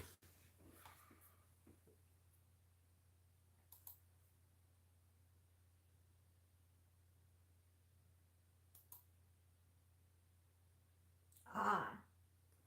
In summary, submitted for Grammy consideration is the initial step of submitting music for possible nomination, while submitted for Grammy nomination indicates that a recording has been selected as a nominee. Hmm.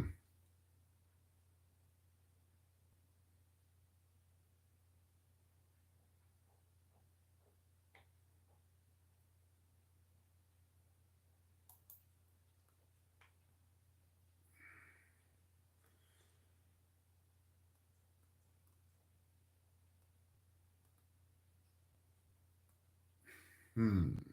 These are all old. Let's say 2024. It's hard to find any news about this. This is a tricky search. It really is.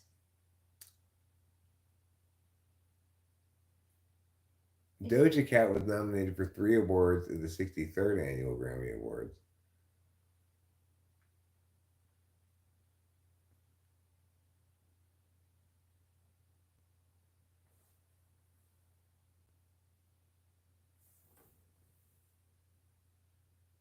Hmm. It's surprising how there's not that much news about him. No, there isn't.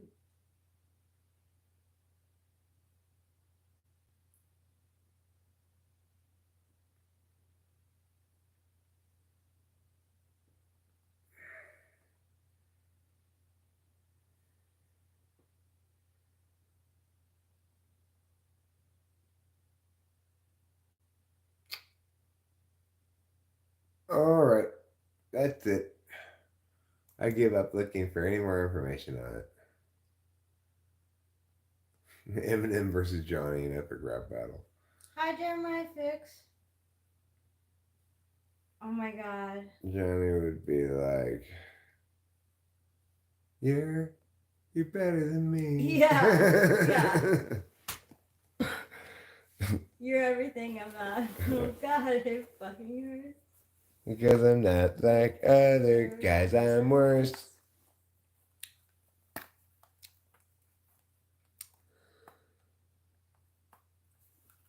Well, he definitely was considered for a nominee. Well, it says here, first round voting. That's cool. Well, might have been cool, but instead it's an internal server error.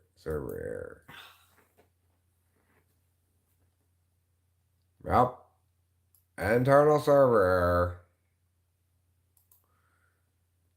Nobody ever gave a fuck. What does that say behind there? Nobody ever gave a FK before all they did was doubt me. Is that what Eminem says?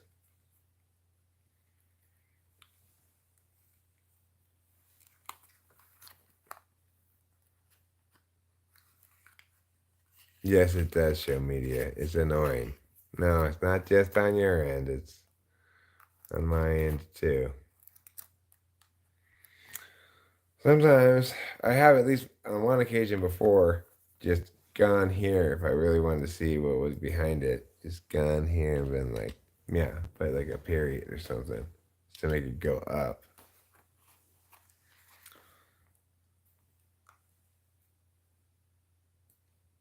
Right, I've got that thing in my ear. Right, it's that thing in my ear. It feels good like Christmas is near. Right, it's that thing in my ear. So I wonder if Mike Hart's gonna respond to my recent video saying, hey, Mr. Saucy Pants. It's one thing to attack me personally for no reason. You're not making any claims about anything that generalizes then. You start saying I treat typology like astrology. Well, them's fighting words.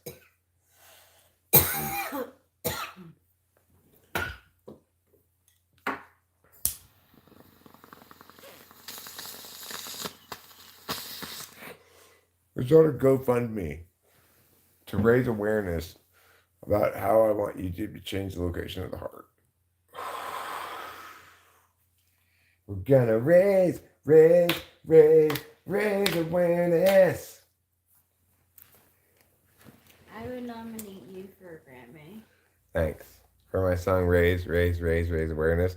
Or maybe for my recent hit, Please don't boil me alive, don't boil me alive. 5 times better enough for that. That's what it would be nominated for. Or possibly for Sign Holder, Be Safe and Wear Your Hard Hat. Also that one. Yeah. And what people say, the best rock musical since Tommy. My new rock musical, Cone Putters, the musical. Yeah. You got, Broadway guys dressed as like construction workers with this signs that say slow or stop. And it's a hot workout here today. Slow then stop. What do you say? It's like a super gay Broadway musical about cone putters. That's great. No, I hate Tommy. Garbage pimp. Well, my point is that my idea of a musical about the cone putters is better than the Who's idea for Helen Keller's really good at pinball. That's a terrible idea for a musical. It's seriously just like one of my jokes, you know? Well, they took themselves pretty seriously. Yeah. That's, you know, when people really think, oh my God, connoisseurs are going to love the smell of this part of mine, that's when everything bad happens. Yeah, like I think you can know when you have like a hit on your album, but thinking that your shit don't stink. All right. Well, that's kind of an FE mistake there, is to think your shit don't stink. To think your shit smells good is a FISI thing. Mm. It's a I'm subjective sorry, knowledge Pinky. function thing. Although I do not like you behind me like this right now. Well, you could try your current attempt, which is bother her until she leaves. Yeah, I'm gonna pet her. Pet her until she leaves. Um, Oh yes, Pupio Strauss.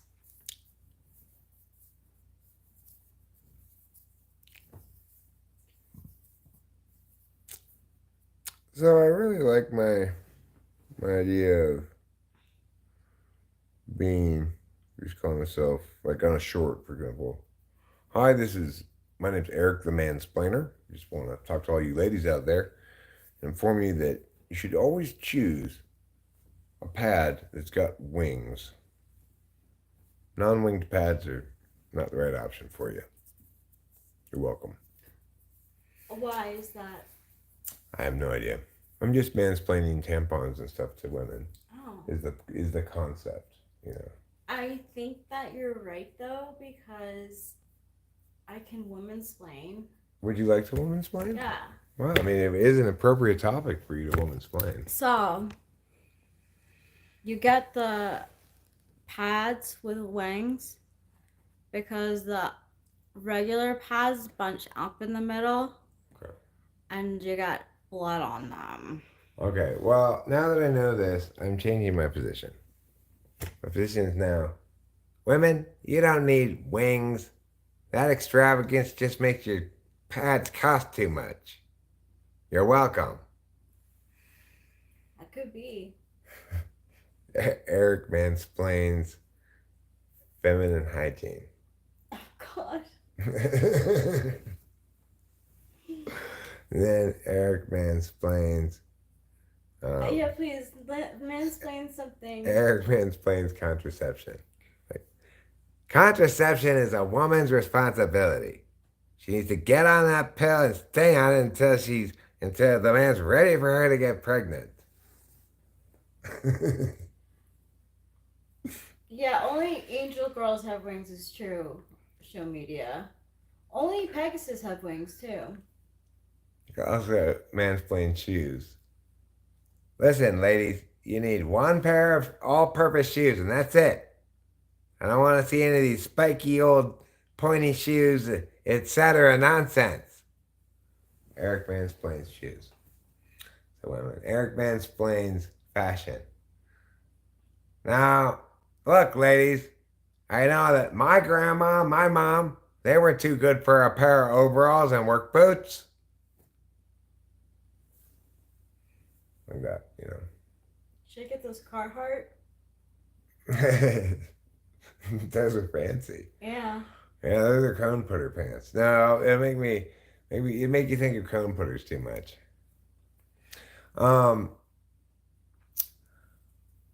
I could do Eric mansplains childbirth.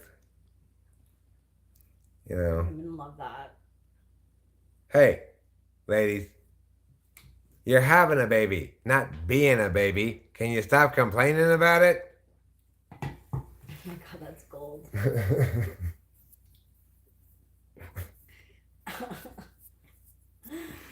Truly. You think those would go over well? Those would be my least liked videos ever, I'm sure. But people who are smart know that it's a joke. This fucking should be a joke. Yeah, of course.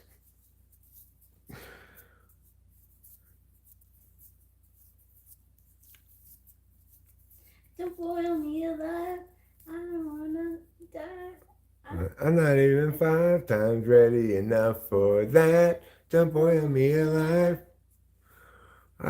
Separate channeling is a bad idea in general because it takes a while to get your channel to be monetized. I don't even have Minis Club monetized yet. It's not at 1,000 subs.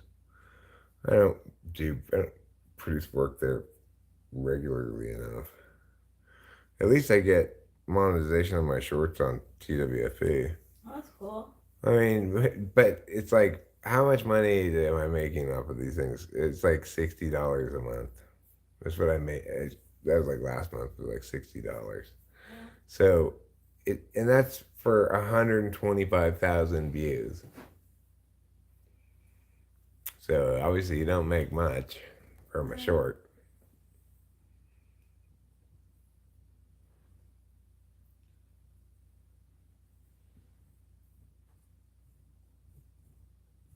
Would I eat a deer meat nugget? I mean, it depends on who made the nugget. If it was like in the freezer section of the 99-cent store, deer meat nuggets, then no. Good answer. Bob's Bargain deer meat nuggets. Now it's just 99 cents. Eat and serve. The picture on the box shows children looking quizzically at these little cubes.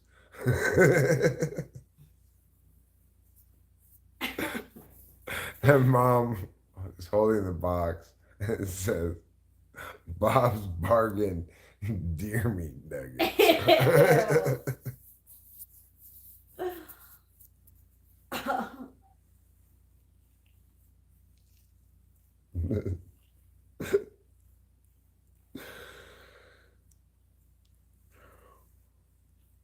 Or BBDN for short. Mom, can we have some more BBDNs? You mean Bob's Budget Deer Nuggets? It's called venison hero lamb. It's called just venison once you make it into food. Just like bacon isn't crispy pig strips, it's pork. So too with deers. Deer become venison once you make them into food.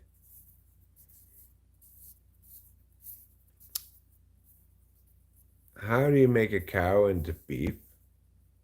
Make it into a hamburger.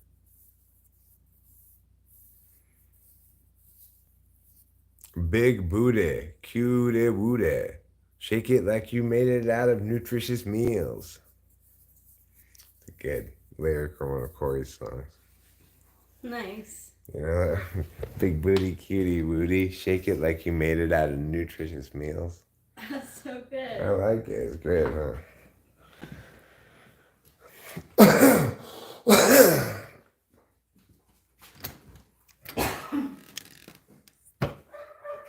Oh, good. The dog's barking.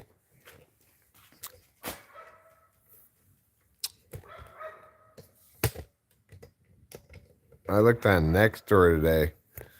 There was a post, somebody complaining about dogs barking. Multiple people chimed in replies saying, I also have a problem with the neighbor's dog barking. We don't really have, it made me feel grateful because we don't really have that problem. I can't even hear the dog inside the house.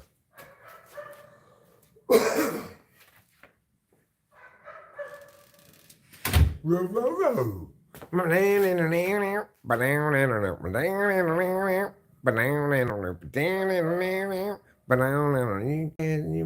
don't stop. Yeah, you guys know that Beastie Boys song? Sounds like that dog.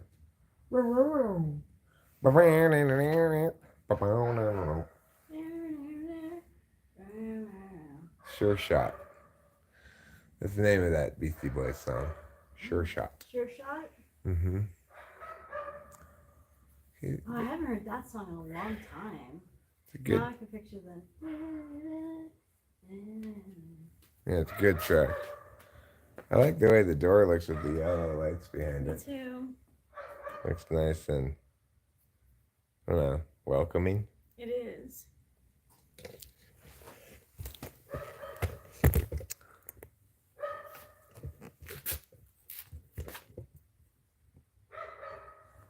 There. I got a little top window too in the picture. That looks even more welcoming. It does. Maybe if we could center the top window though. There. That's better. Now the door's not centered. Well, you can't have everything.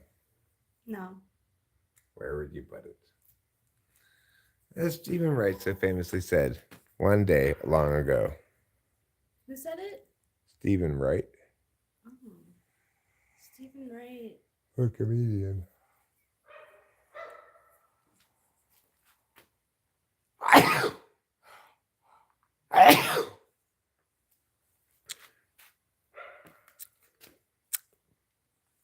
God bless me, everyone.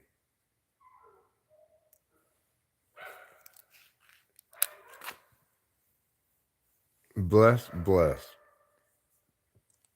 Lovely portrait. I know, we need to get some pumpkin. We need some pumpkins for sure. I like. We need to get some pumpkins, but. I like when those frozen supermarket meals have on the package stuff like with real chicken meat, etc., or with real cheese. Well, I like it when it just says now entirely made out of real food.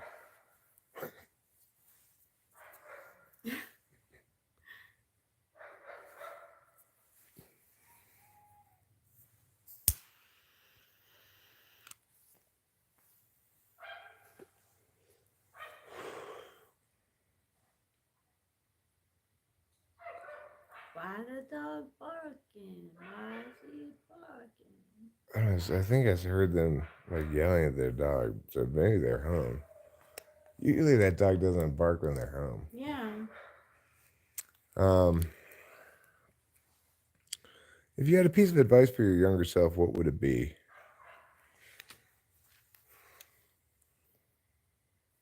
Somebody asked me that one time at a poker table. I'd say, what advice would I give me? Shut the fuck up. What I said in response to the poker table. But that's not really a serious piece of advice. That was more like a sassy joke. Everybody laughed. I was proud of it. It is a sassy joke.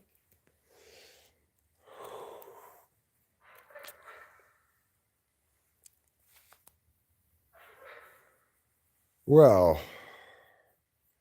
yes, bless you continues to be used. So does Gesundheit, which means I think God bless you in German, right? Or something like that. Maybe it just means you sneezed. If Rachel can read the chat from there, she has superpowers we don't know about. She has her own phone. I'm not looking at it. Oh, well, maybe she can read the chat from there. I don't know. No, I can't. I don't have that good of sight. I still think that Hero Lamb. I think that. No, you want to sneeze the devil out. That's good. You don't want the devil in you. Okay, I'll keep that in mind, Ruben. Good. Thank you for keeping me informed. You want to sneeze. You want to sneeze out devil and in angels. So that's, you want to sniffle in angels and sneeze at devils. They say bless you to make sure you didn't get it backwards. Oh, by the way, speaking of things gotten backwards, I got a reply. There's a little boilerplate, but a reply from Michelangelo's Frozen Dinners. And they say if I send them my address, they'll send me some coupons. So Cool. I sent them my address and emailed them my address. Nice. Rocks, Chris Chapman. Rocks, sticks, dirt,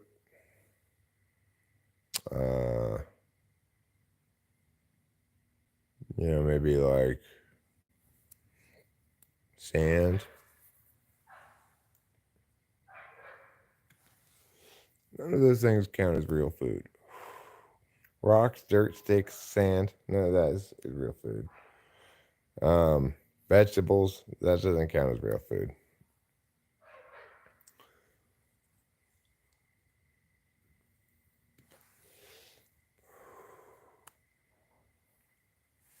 But salad is good. I could go for a salad. Want salad? Yeah, I would like a salad. Okay. Would you mind making a salad? Not at all. I'm probably just gonna make one for you though. That's fine. I don't need you to eat a salad. I have no opinion about whether you should have a salad. I would like a salad. Thank you. Thank you for making it for me. You're welcome. Do I like my salad tossed? No, I like it shaken, then stirred, then turned upside down, one leaf at a time. That's how I want my salad prepared. It's a meticulous thing. I used to say, Rachel, to make me a salad properly, you need to rice the lettuce. But I gave up on that. It took her too long. First I'd have her rice the lettuce, then I'd have her devil the cucumbers.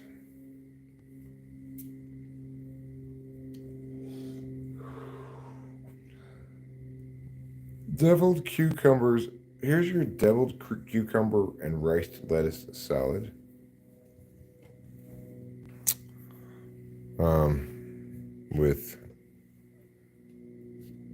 With blueberry sage vinaigrette that's been pressed in a panini press. Fresh spinach can suck my butt. It's a lot better than other kinds of spinach. I actually like spinach. I don't mean to be shitting on spinach salads. Spinach salads are good. But, it's just, I think spinach needs to be taken down a notch. It's gotten this reputation as being a fancier option than lettuce. Eric, can you discuss the phrase, you can't love others until you love yourself? Yeah, I will discuss it in a second, but you remind me that I want to answer the question, what piece of advice would I give to myself? Be kind. That's the piece of advice I would give myself. Be kinder. Be as kind as you possibly can. To yourself and others.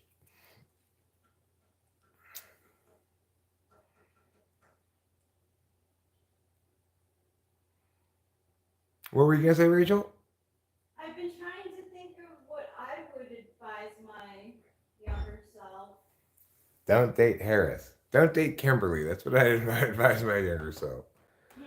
And don't date Harris, yeah.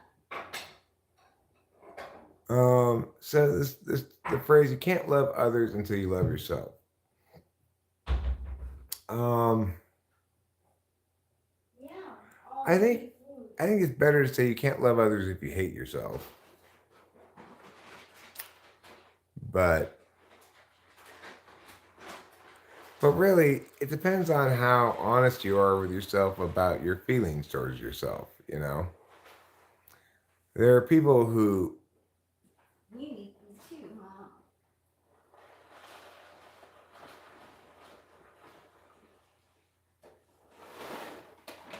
You hate the phrase, be kind?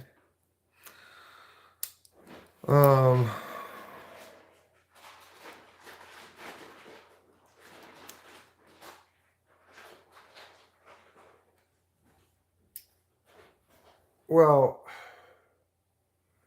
I think that sure any kind of terminology can and will be misused by people who want to abuse language for toxic reasons. It's like I saw that short where that guy calls Taylor a narcissist,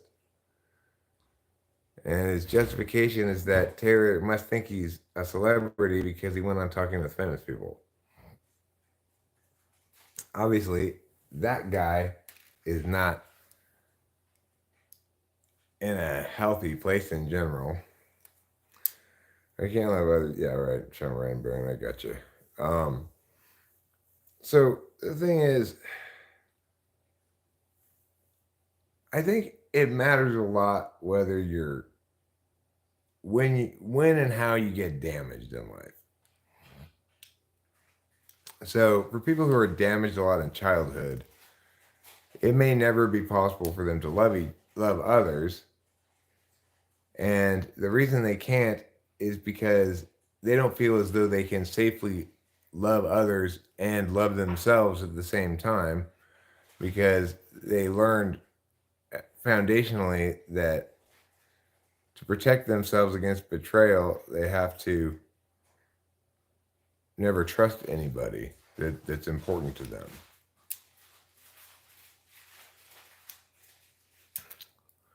So, in that regard, not loving you properly is their way of loving themselves, protecting themselves.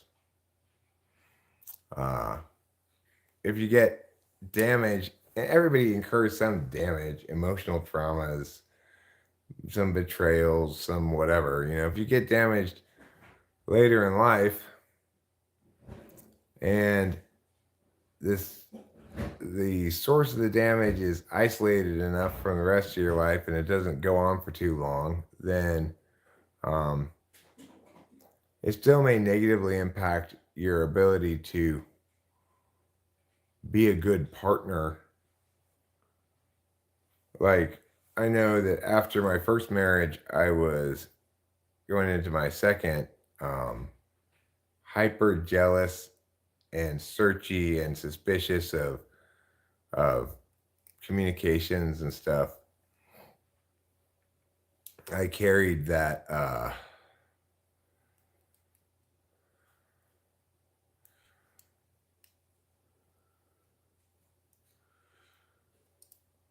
um carry that over into your next relationship. So the thing is, in that instance, was that really me not loving myself? Well, again, it was a way of compensating for this incredibly jarring instance of failing to meet the prime directive, having no idea, not really being suspicious at all about what was going on with my wife, and then hearing this answering machine message that was, it's like it was the olden days. She picked up the phone right as the answering machine picked it up, so it recorded on a little tiny cassette tape their conversation. And it was obvious in that conversation that they were involved sexually. So that was just a complete, like, it. I had, because I didn't have any thoughts of that. It's just like, oh, married people don't cheat. That only happens in the movies. I just wasn't suspicious or jealous at all. I just assumed, of course, that I had nothing to worry about. And the larger the shock, the larger the distance between your expectations and your reality,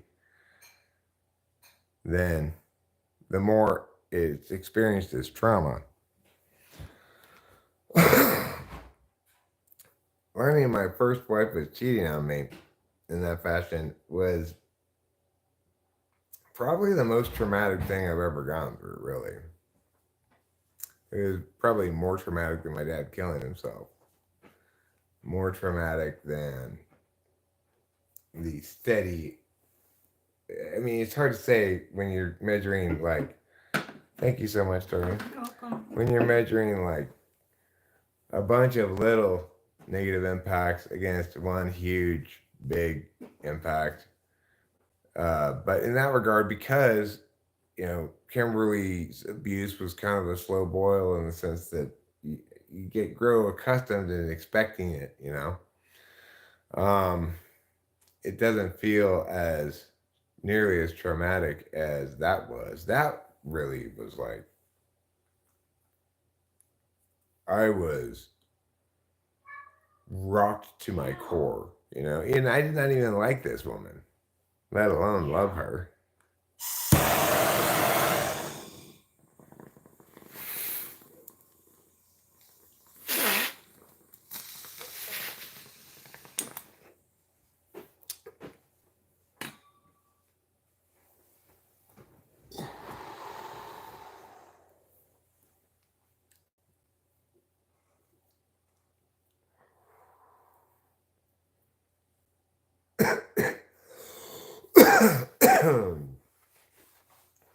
It's like if someone was giving life advice to get wealth, but they're a beggar. I'm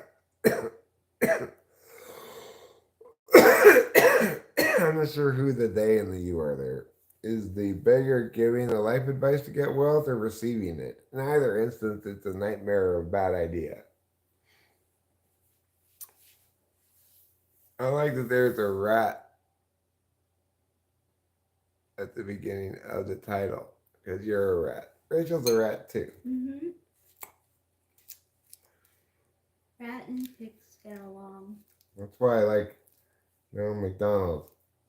When I'm mad at Rachel, I say, "You dirty rat."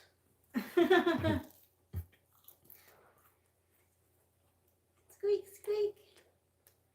You know what rat I am specifically? I'm Pizza Rat. Do you remember Pizza Rat? Show media? Yeah, CJ is also a rat. So is Rubinar. Yeah. Yeah, exactly. That's the rat I am. I'm Pizza Rat. Like,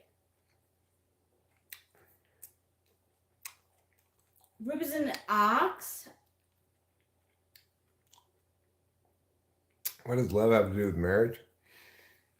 Well, His birthday's in February. So, yeah, so January 20. He could be a rat.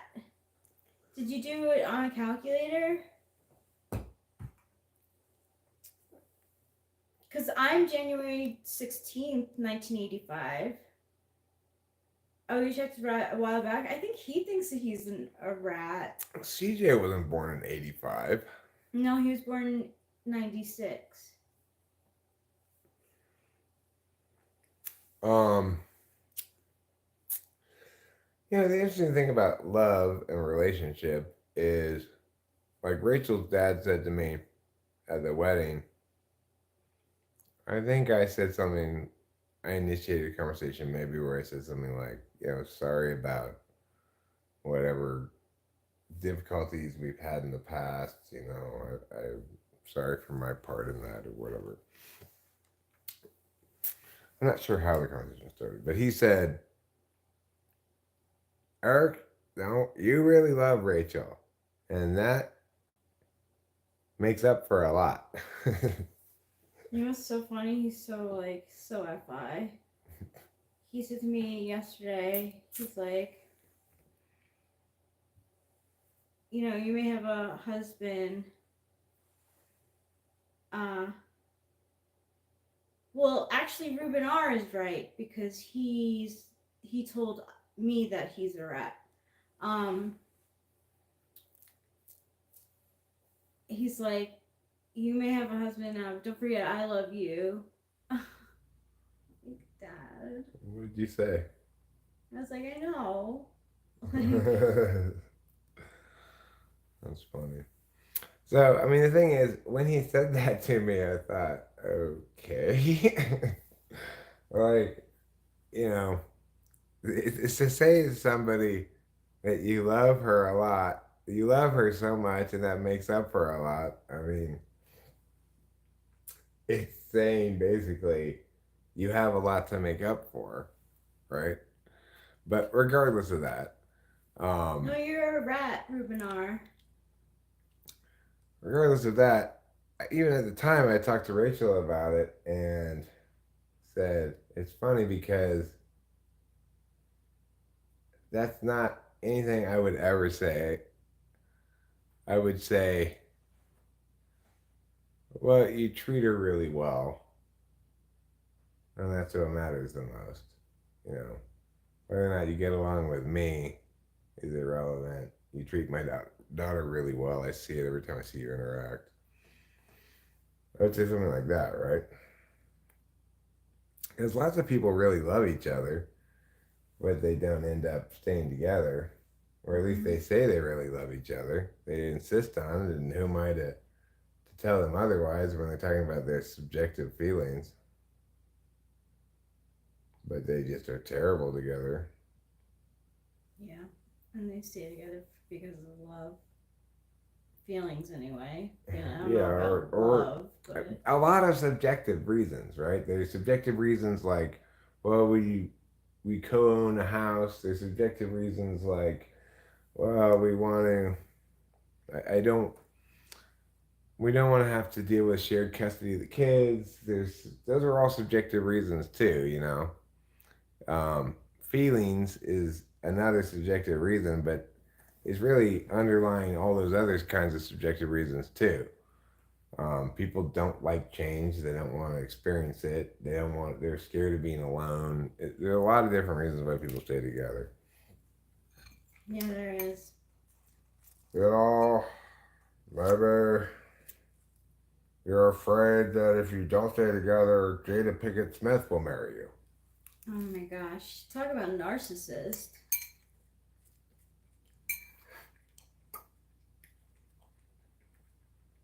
She has no regard for like what Will Smith has to say about stuff she's revealing. Although, I mean, he must have known about it for years if she's been writing it. Not necessarily. That's true. She's cucking the shit out of him. Yeah, she really is.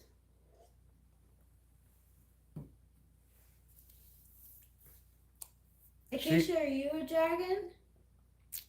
Sorry.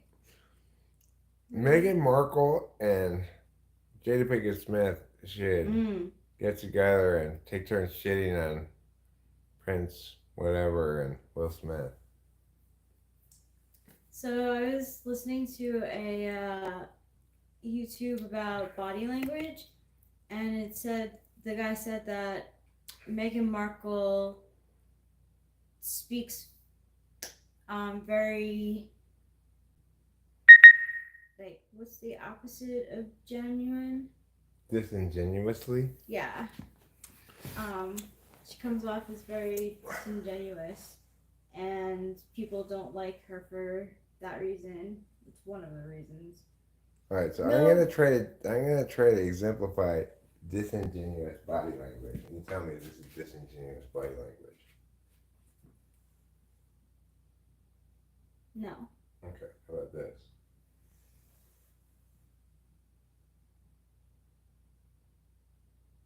It depends on what you're talking about. I'm asking a question. What are you talking about, Willis? No, that's not disingenuous. What about like this? I'm trying to make a point about chopping vegetables. You're doing a great job. I call that miming. Okay, that's not disingenuous. Is disingenuous like a fake smile, like? You're close. You're close. Or is you're that too close. coquettish? That might be a little too coquettish. Smiling a lot and raising your eyebrows a lot. Oh my god, Yes. I really am engaging with you right now. Oh my gosh. Like that. You got it. I'm telling. Mrs. Mom, I only model outerwear these days. Preferably overwear, which are clothes you wear outside of outerwear, or even plate mail.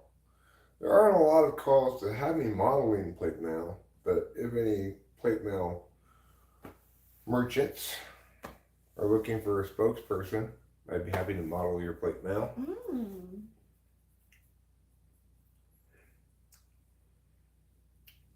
Disingenuous meaning fake. Like a big phony. Yeah. She doesn't test well. Probably a EXTJ. 8 slot FE. It's like tries to be like a skill you can learn, you know. But it ends up coming out like shitty. Not even like shitty, just full on shitty. Yeah. This salad's delicious, Rachel. Oh, I'm so glad.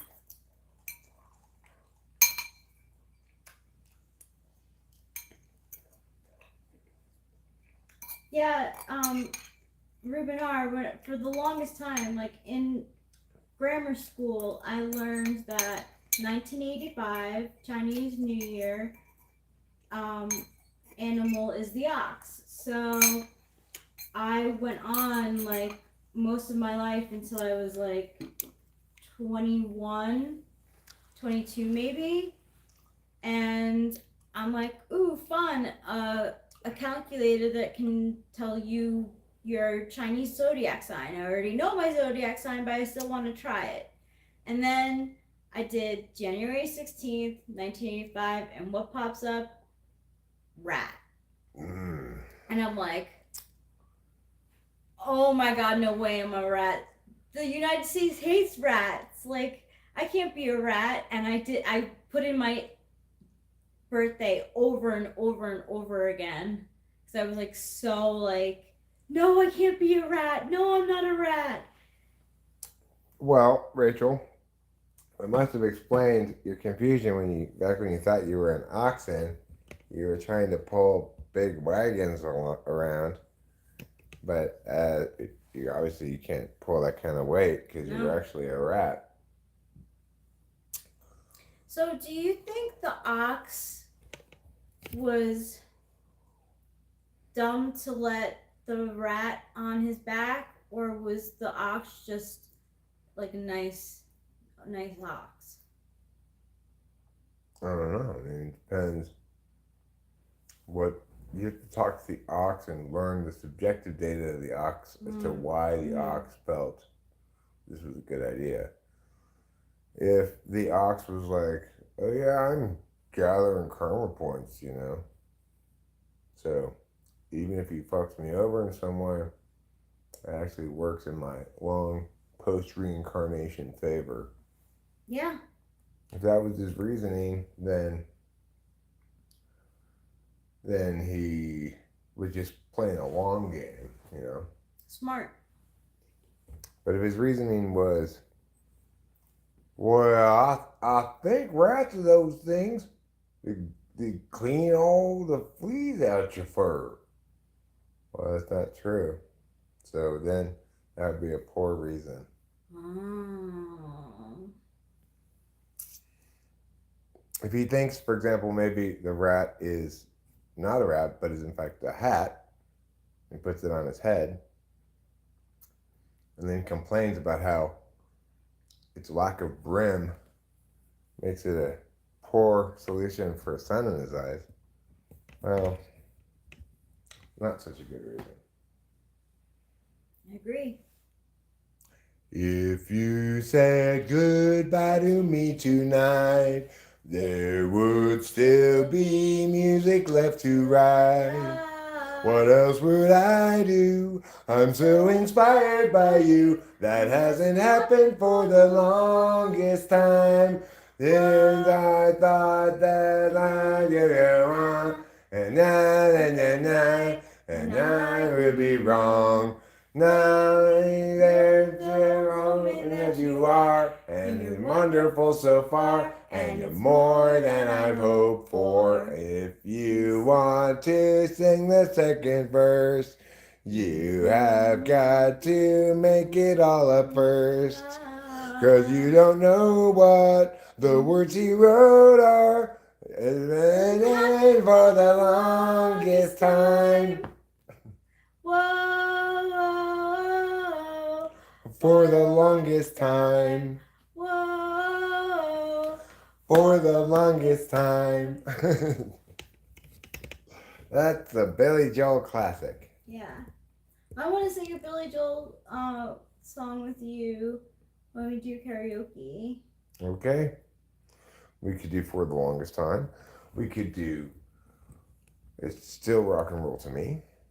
That's a good one. We could do Moving Out. Moving Out? Yeah. That's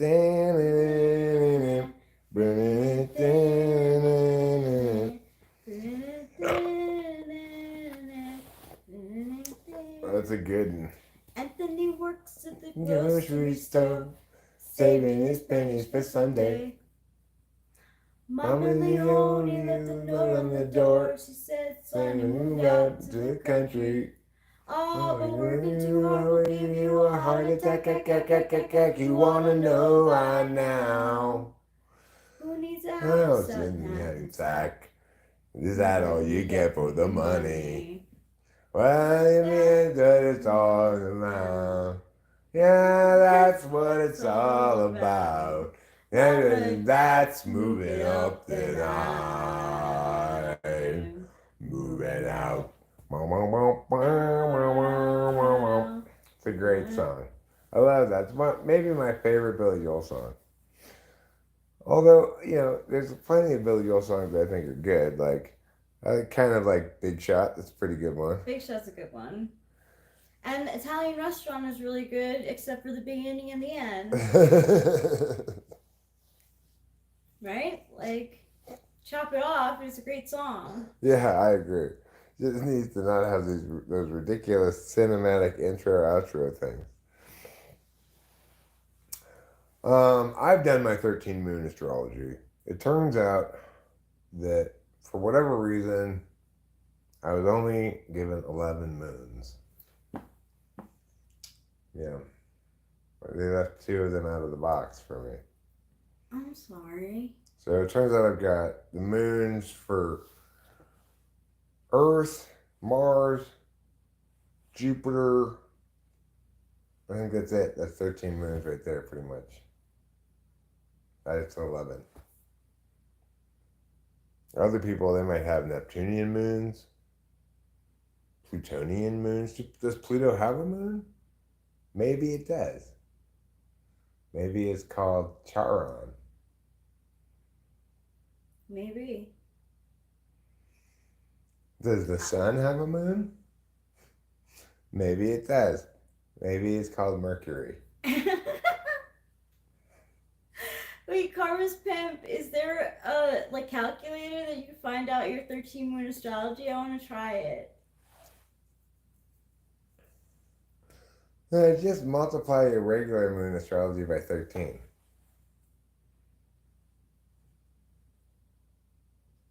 You're a white electric world bridger. I like that title you've given yourself. White electric world bridger. Yeah, if you can if you can put in the link, I'll do it for Eric and I. Now you want to do it for Eric and me. Me and Eric. Don't do anything impulsive. Don't get a dog, Winston's mom. You'll regret it. You will regret it. Be extra conservative and hermity. You don't need a dog. A dog's just a lot of responsibility. Yeah.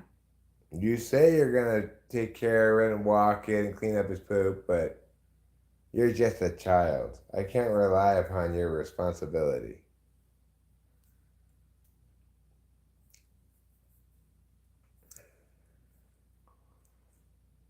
You know who's getting it this year and why he's been Quiet Club ENTP. He's a rooster and rabbit year is his enemy that we Interesting. are in. I mean, he's been quiet because for him, like making YouTube videos is him doing something, but it requires, he expects his NE to produce adequate autopilot extroverted intuition. I think what happened is he came up against my actual extroverted intuition, and it's a bit of a wake up call. Thing is, I make videos when I don't want to do things. There's plenty more productive things I could be doing right now, but what am I doing? I'm live streaming. I was saying to Rachel earlier, we should do something. We should go do something. And then she's like, well, I need to pull more progress. Facts. So I was like, yeah, well, actually, now that you mention it, I probably should pull more progress too. That's what I thought. So I didn't end up pulling him right away, or maybe I pulled him relatively quickly, but I think what's happened a few times now without me really consciously processing it all the way is the bad taste of the bong resin on the lip thing has dissuaded me from pulling multiple riffs in a row. Oh, I know this stuff. I know this 13 moon calculator. Like, this is, Eric is Kin 84 yellow rhythmic seed. I'm a what? Yellow rhythmic seed. I'm a yellow rhythmic seed. Yeah. Are you talking about my pee?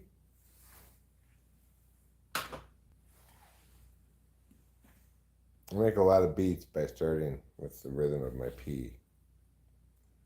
Listen to the rhythm of my pee.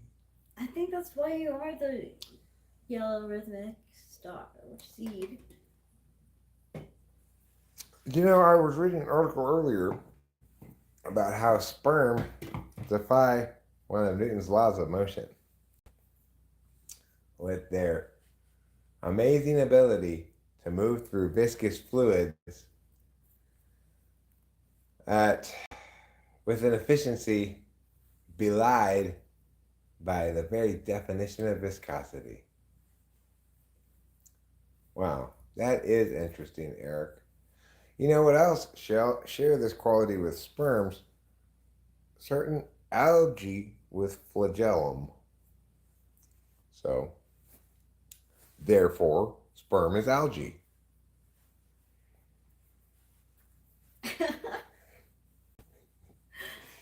That's It's an example of poor reasoning. I'm a yellow electric human. I'm a red solar serpent. I'm a planetary skywalker in pink. I think you're more of a pink planetary skywalker, Rachel. Thank you. Because look at your icon. Yeah, it's pink sky. It's pink sky. So. Yeah, so add a little white to the red, and I'm a pink planetary skywalker. And then that's not associated with the black bad guys in like Star Wars, because like I associate Skywalker with Star Wars. True that. So if I'm pink, that means that I could be on the rebels side. Well, you know, now that you mentioned the whole Skywalker thing, the problem there is it's the wrong verb, right?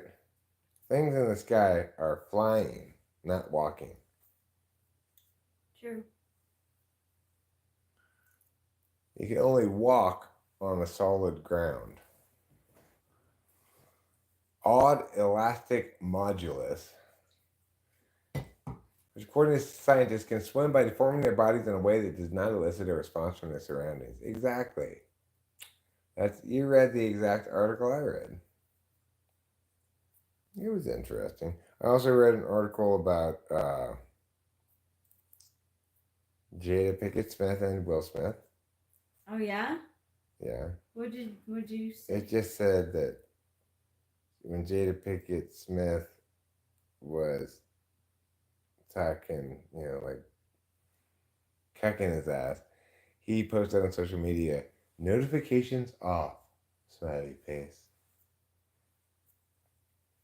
To which she replied with two laughing emojis. Wow. Will you recover your testicles from your wife's death grip, please, Will Smith? Well, I mean, you can say that for more than like. Prince freaking cucktard as well. Yeah, and no offense, but Corey Osborne too.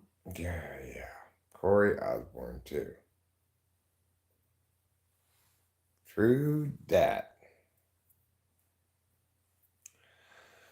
Well, it's not just women who are horrible controlling narcissists. They're horrible men, but it's like society seems to have done a little bit of a better job sometimes in identifying and condemning bad behavior by men in relationships more than by women. You want me to repeat that? Yes, please. Society seems to have done a better job of identifying bad behavior by men in relationships than by women. Yes. Yeah, because you can even go back to like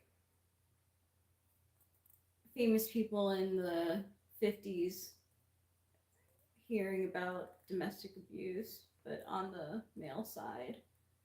But now it's starting to come out, about women being pretty horrible too.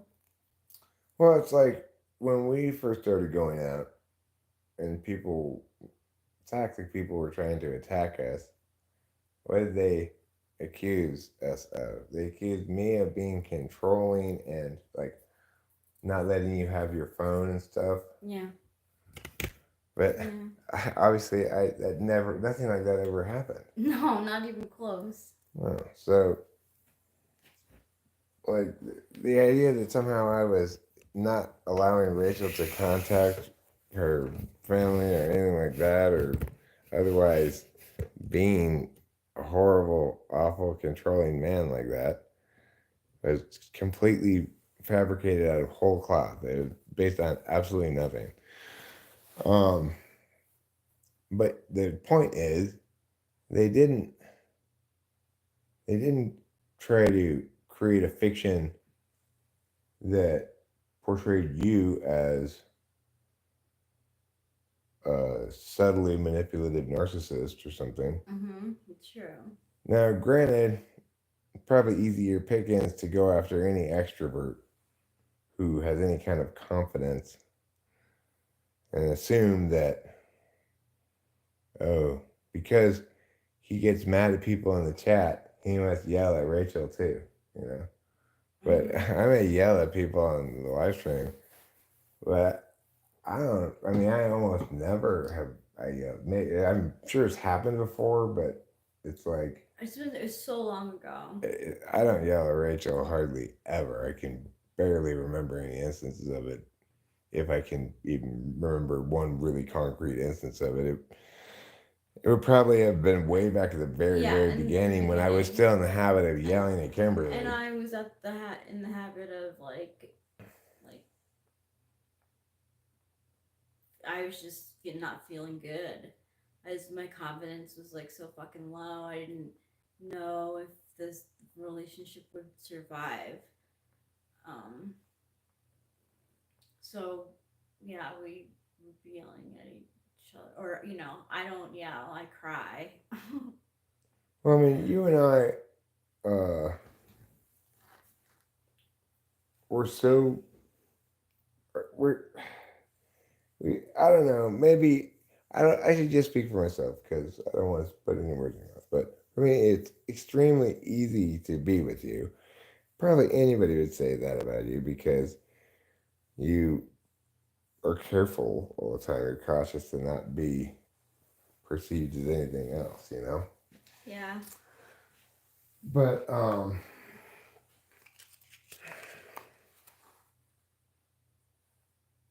I think one of the things that you probably found comforting is that, probably unconsciously kind of, is that as you had increasing number of experiences where, you know, in some previous incarnation of a relationship, whether it be a parent or something else or a former boyfriend or whatever, you know, where they've started here and it's gone bad, it's gone over here, you know, and then after more and more instances of I start here but I never go over there, or I start here I never go over there, then you start to realize Eric's Eric's like a good relationship partner. Yeah. You are a good relationship partner. You're a very good relationship partner. It's nice. It's like so comfortable. It certainly is now, you know. Yeah. It has been pretty comfortable between us for quite some time. Our life got worse, but the initial sort of rockiness that we just carried over from our previous relationships, that didn't last particularly long. No, it didn't. Because we both always wanted to be in peaceful, easygoing, not stressful, not bust chopsy relationships. Who wouldn't want that? Lots of people, apparently. Looks like I'm wearing scrubs. Well, it's actually a dress.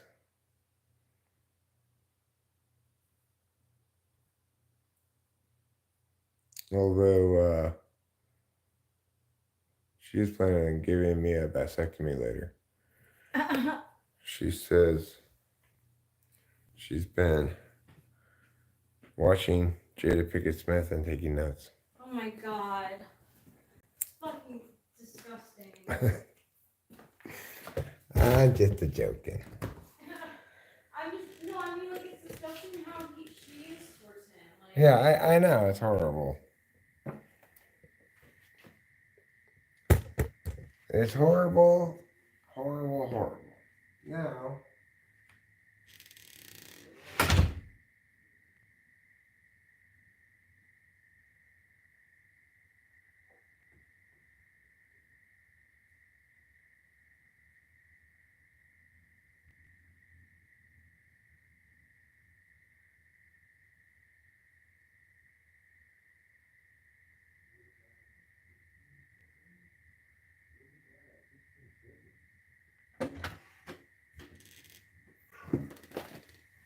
Ruben's dad had 16 siblings? That's a lot of siblings. That doubles the amount of siblings that lived anyway.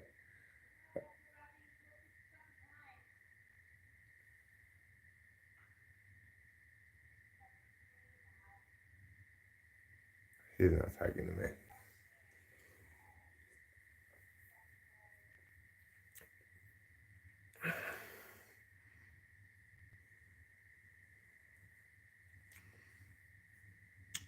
Yeah.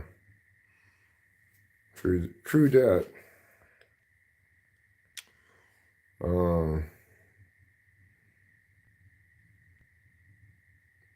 Probably a normal contraception.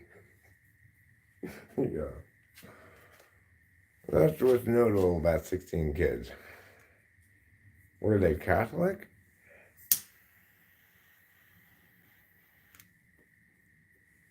Were they Catholic or Mormon? That's the question that one is inclined to ask when one hears somebody said 16 kids.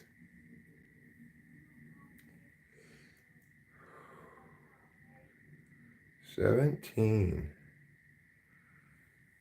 That's almost double the total amount of kids my grandmother was siblings with. 9, if you count the stillborn one, right?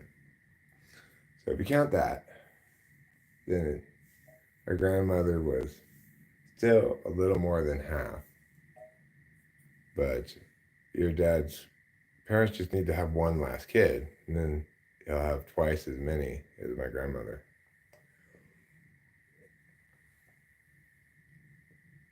Is it too late? Is it too late for your dad's parents to have one more kid? Is the youngest one like 9 months old now?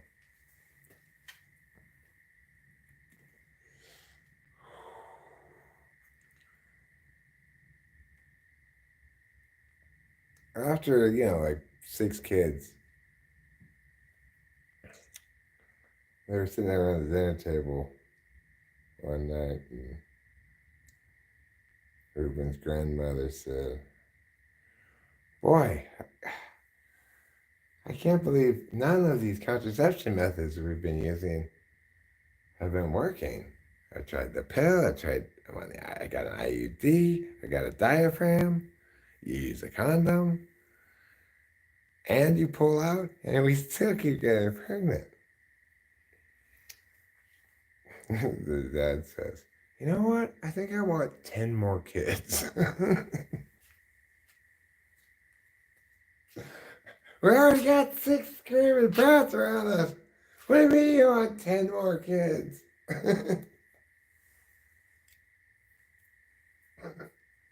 I'm just saying, honey. I could use. I was thinking a dozen more, but that would be too many.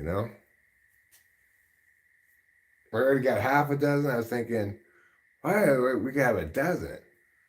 I thought, but like, what about how we go to the store and we get eggs? We usually get an 18 packs. So anyway, I kind of bargained myself down to 16 from there. That's a horrible reason to want 10 more children.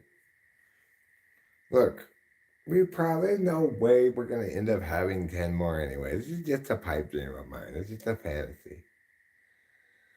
10 children later, they're back at the dinner table. She's just like, I just can't. I cannot have any more fucking children. I'm sorry. As it is, when we have sex, your the whole of your legs and your bottom part of your body goes into my vagina. Now, additionally, I'm beginning to sound like Jordan Peterson, damn it. Dad's like, okay, well, I know we agreed to stop at 16 kids, but I go back to my dream of one of the, extra row egg cartons worth of children, an 18-pack. Because then I could safely field a soccer team plus have substitutes. I can easily field an offensive or defensive football team. I can play both sides of a baseball game. I got 9 for both sides. I can play both sides. I want 18 so I can play family baseball and have all the positions filled.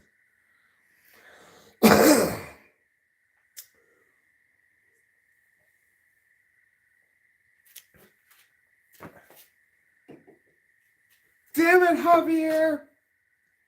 You never even watch baseball on TV. I'm not into professional baseball. You're not into baseball at all. Well, I'm into soccer. You're not into soccer either.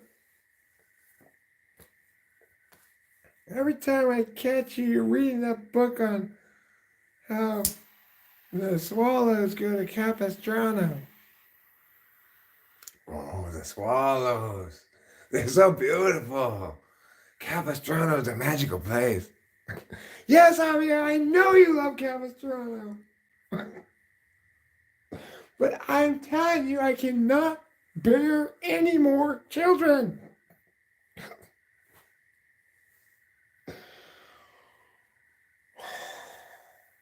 It's only 16. You just barely had your quinceañera.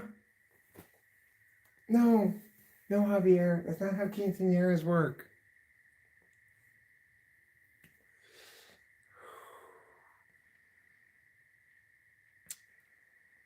If a quinceañera is a high point of a senorita's life,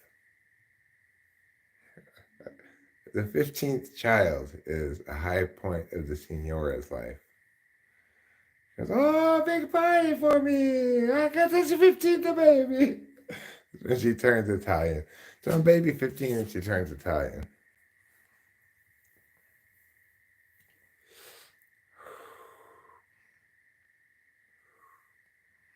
My dad was a...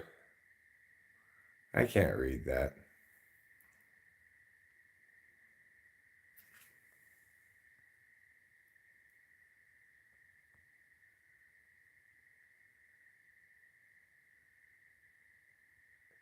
Your grandparents had 6 kids. My grandparents had 9, 8 living.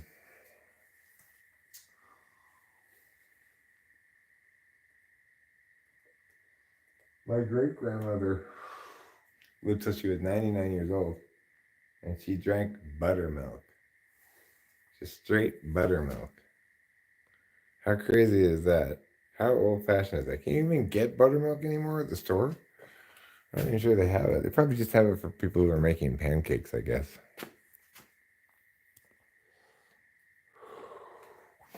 Making real buttermilk pancakes with buttermilk sounds like a fun activity. Anyway, I'm really liking Ruben's grandparents and the fact that they had 16 children. Ruben could just be completely making that up, of course, but I'm going to assume he's not. So, like, what kind of thing would make buttermilk good?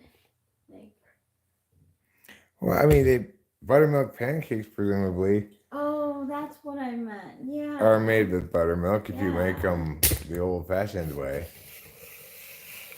Mucho sexo, Delilah the Tiger. I don't think Delilah's having a lot of sex. No. I really don't. No. I think she's spending most all of her time playing video games. And taking care of her cat. Taking care of the most expensive cat in history. Just non-stop medical problems. Do you have a big family picture where it's like the grandparents, the 16 kids, and all of their kids? I'll look for it now, Ruben.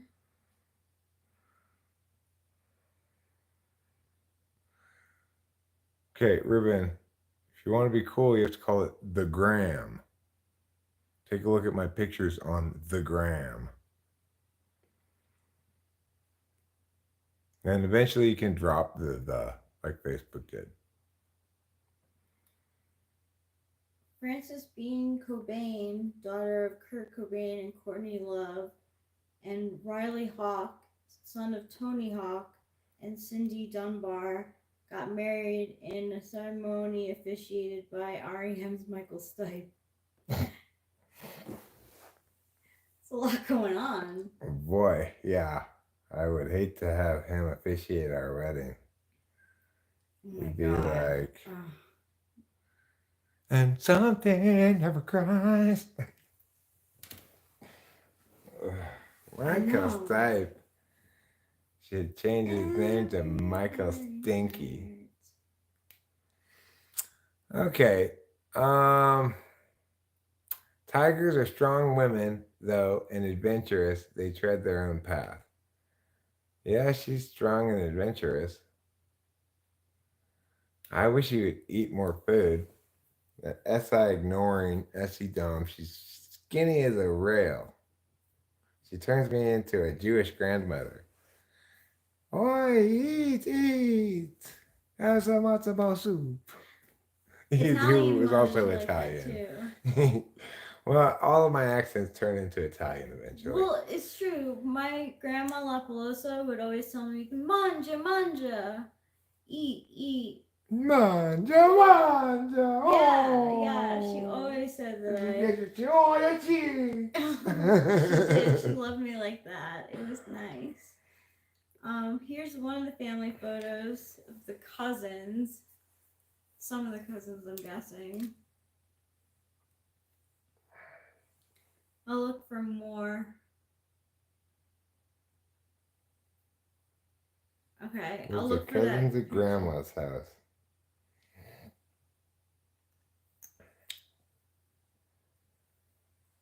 Can also see all 17 kids in one shot on the gram. Wow. 17 kids. I kept saying 16. Oh my god, is this the family reunion? Oh my gosh. Wow. Oh my gosh. So anyway, after the 16th kid, the grandma said, "No, I can't have any more children. You have no idea." Oh, wow. I know, right? OMG. Look at that, everybody. That's a lot of Rubens.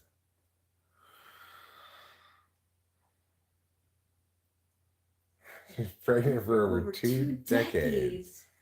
So anyway, after the 16th kid, she said, "No more. Please. Javier." I've named Ruben's grandfather Javier. I don't know what his name actually is, but Javier, please. This time, just, just let me use my mouth. Just please. And grandma's like, "No, I'm trying to get to 18. I swore years back we'd get to 18. But then, after number 17, what happened? She had sudden onset menopause, which is one of the things that can happen to you when you have 17 children.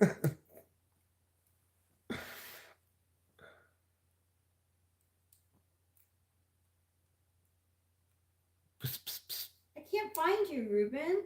I'm looking for you. Well, where did you find that? On Ruben's Instagram. Where are you trying to find him? In the picture. Oh, in the picture? Yeah. Oh, well, he might not be in the picture.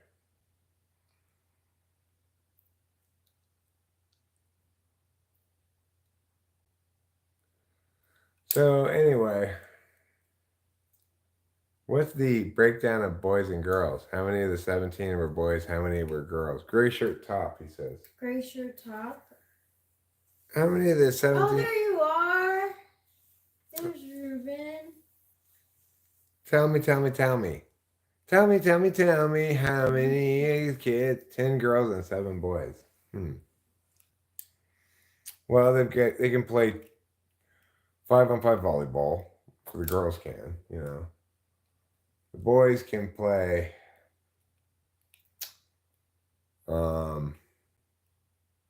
well, they could make up 7 tennis players. Or 3 doubles tennis teams plus a singles tennis player. 7, I think, might be the number of people who play in a water polo game, including the goalie. Oh. I'm not entirely sure on that. What's another sport that might have 7 people play? Basketball is 5, volleyball is 5, right? How many people play in soccer? 11.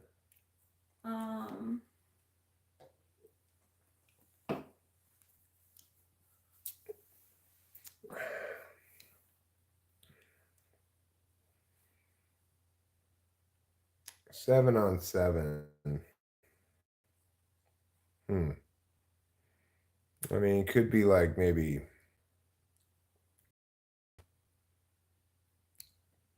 I don't know. What games have /sports? Well, there's 7 boys. I wish there were an even number, Ruben. I wish there had been an 18th. At least she could have produced an 18th one that was stillborn. Flag football can have 7. Flag football. Okay, so you got a whole flag football team with the boys. Plus, Look you at can this. play 2 5-on-5 basketball games. You were right. 2 5-on-5 teams. Sorry, go ahead. Oh, sorry, I'm sorry. No, you go ahead. My bad. No, I talked over you. I apologize for that. Water polo, you were right. Netball, which I don't know what it is. Kabaddi. I've never heard of that. And handball. Handball. What? I was right about water polo. I'm impressed with myself. I'm impressed with you too. Voldemort. The 18th of Ruben's grandparents' kid. Because after your grandmother informed your grandfather, Javier, I have hit la menopause. Then Javier made a deal with the devil to have an 18th child anyway. First, they called it the miracle baby. Then, the smell of sulfur and other brimstone related smells started emitting from your grandmother's pregnant body. How many of the family live close together? Like around the same area? And how many traveled to different places? All 3 generations live in one huge house. Oh my god. That would be a movie right there. It's about 3 blocks from the Alamo. Wow, 3 blocks from the Alamo.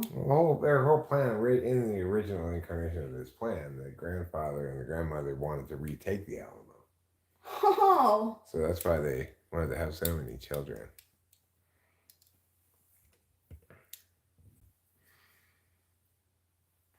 I think Davy Crockett was in the Alamo. I hope I'm not, interfering with a plan that's still currently active to retake the Alamo, Ruben. I hate to get the FBI on your trail right now when you're about to retake it with your whole family full of Santa Anna's army. Okay. 13 of them in South Texas and a few in Cali. So, like, when you, get together, Are they between Acacia and the Strausses? If so, you could stop and see them on the way over here. Do they live, I don't know, in Oakhurst? That would be close to us. Then you could see them. Maybe they live in Merced. Maybe they live in Modesto. I'm moving to California. I'm leaving Texas behind. I'm going to where the glamour is. Modesto. why do you wonder if CJ McConnell is getting laid? Well, he's saying he's not been around so much because maybe he's got a little fresh romance distracting him. Maybe. Maybe he started dating a girl named Betty Sue. She just moved to Modesto from early March. And CJ started a long distance relationship with Betty Sue. But they've seen each other now several times. And they're planning on going climbing next year in British Columbia. Well, we found out his type through the typing that we did with Eric, but he's questioning his type all the time. I don't know if he accepts it now that he's an ISFJ, but... They're called Los Californios, Ruben. Los. That's Spanish for the.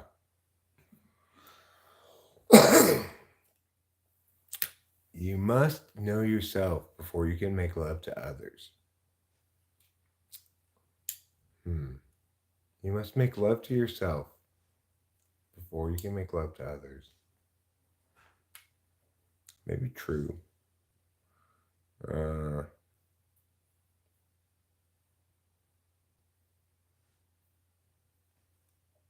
I love being given commands about how I must be.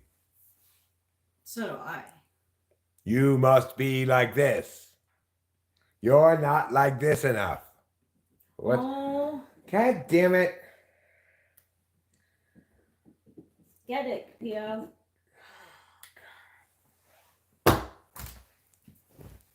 I don't want a mouse in here. Oh, God.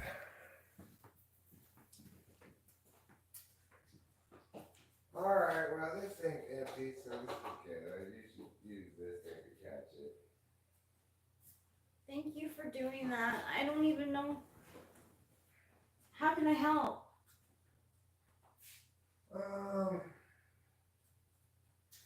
Could you stand on the table and squeal like ladies in the cartoons in the olden days? Yee! That holds your dress up. My grandma Appaloosa was terrified of mice. I don't know where it is, though. She went around. No, I'm not trying to murder it. Okay, if it's not totally maimed, in which case I might put it out of its misery. I try to get it before it's too wounded so I can take it outside, but I don't know where they went. Sophia apparently doesn't either. She's looking around here confusedly. Let me open the door. Sophia, leave that mouse alone. No, leave it alone.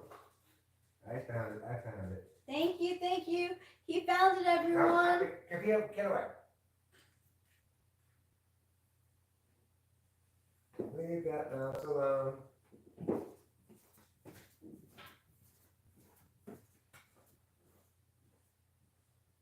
Ah, Jesus, no, Kitty, no. Fucking hell. Kitty, no. That is a lizard inside, too. No. Over there behind the shoes. There goes the mouse. Ah, it's going upstairs. Oh my God. Hey, turn on some lights. Where's the lizard? The lizard might still be behind the door. Okay, where did the mouse go? I need some light. I need to get a flashlight. It might have gone behind these packages. Let's see.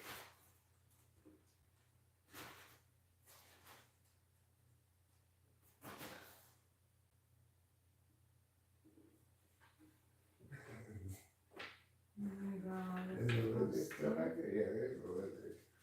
It's alive too. Oh, that is the lizard. Yeah. Oh, that lizard. I didn't see it. You know what these sticks are saying. Sure.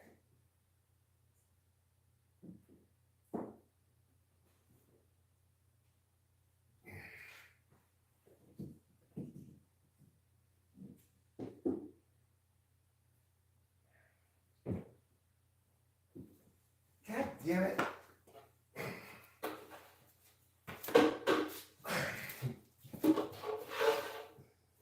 You lizard. Oh, God damn it.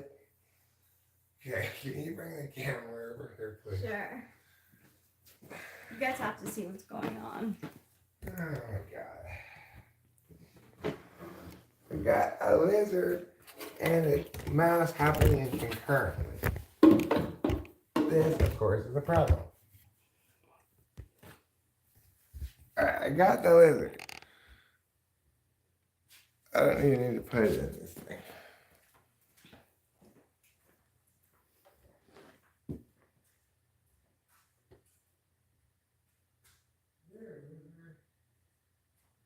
Alright.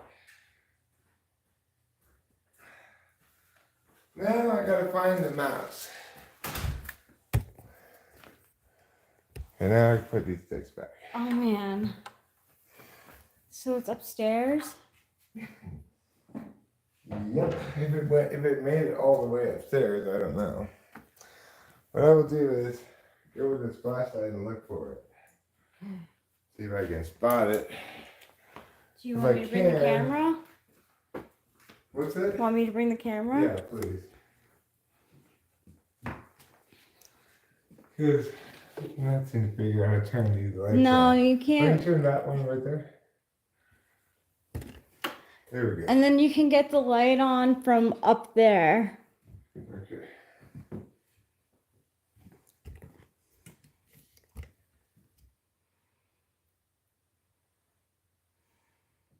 Well, I'm looking at each of the steps.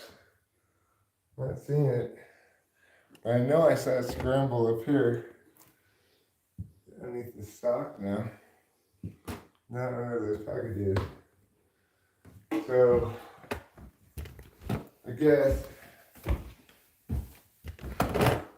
it must be up here somewhere.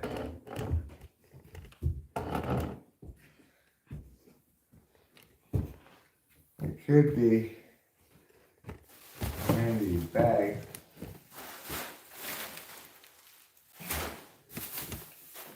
But it's not.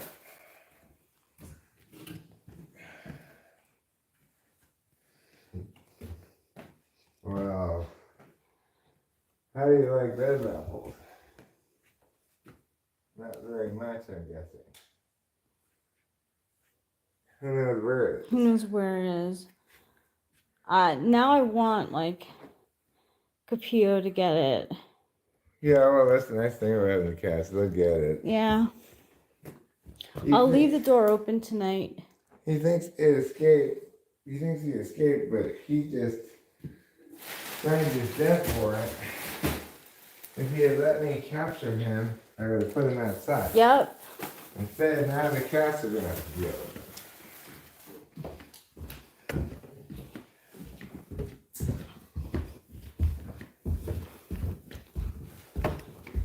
He's upstairs, Trouble. Knock yourself out.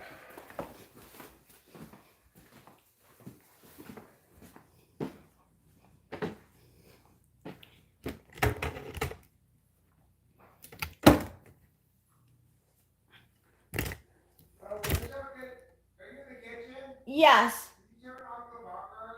Oh, sure.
Turn these lights off now.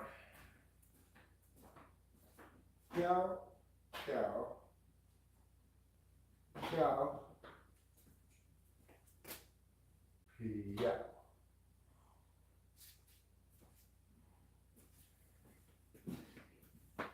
This dream is pure trash. Okay, well, I had a problem that we had to deal with. Me taking the trash out, I see. Anyway, I did take the trash out successfully. And I took the lizard out, but the mouse continues to escape capture, evade capture.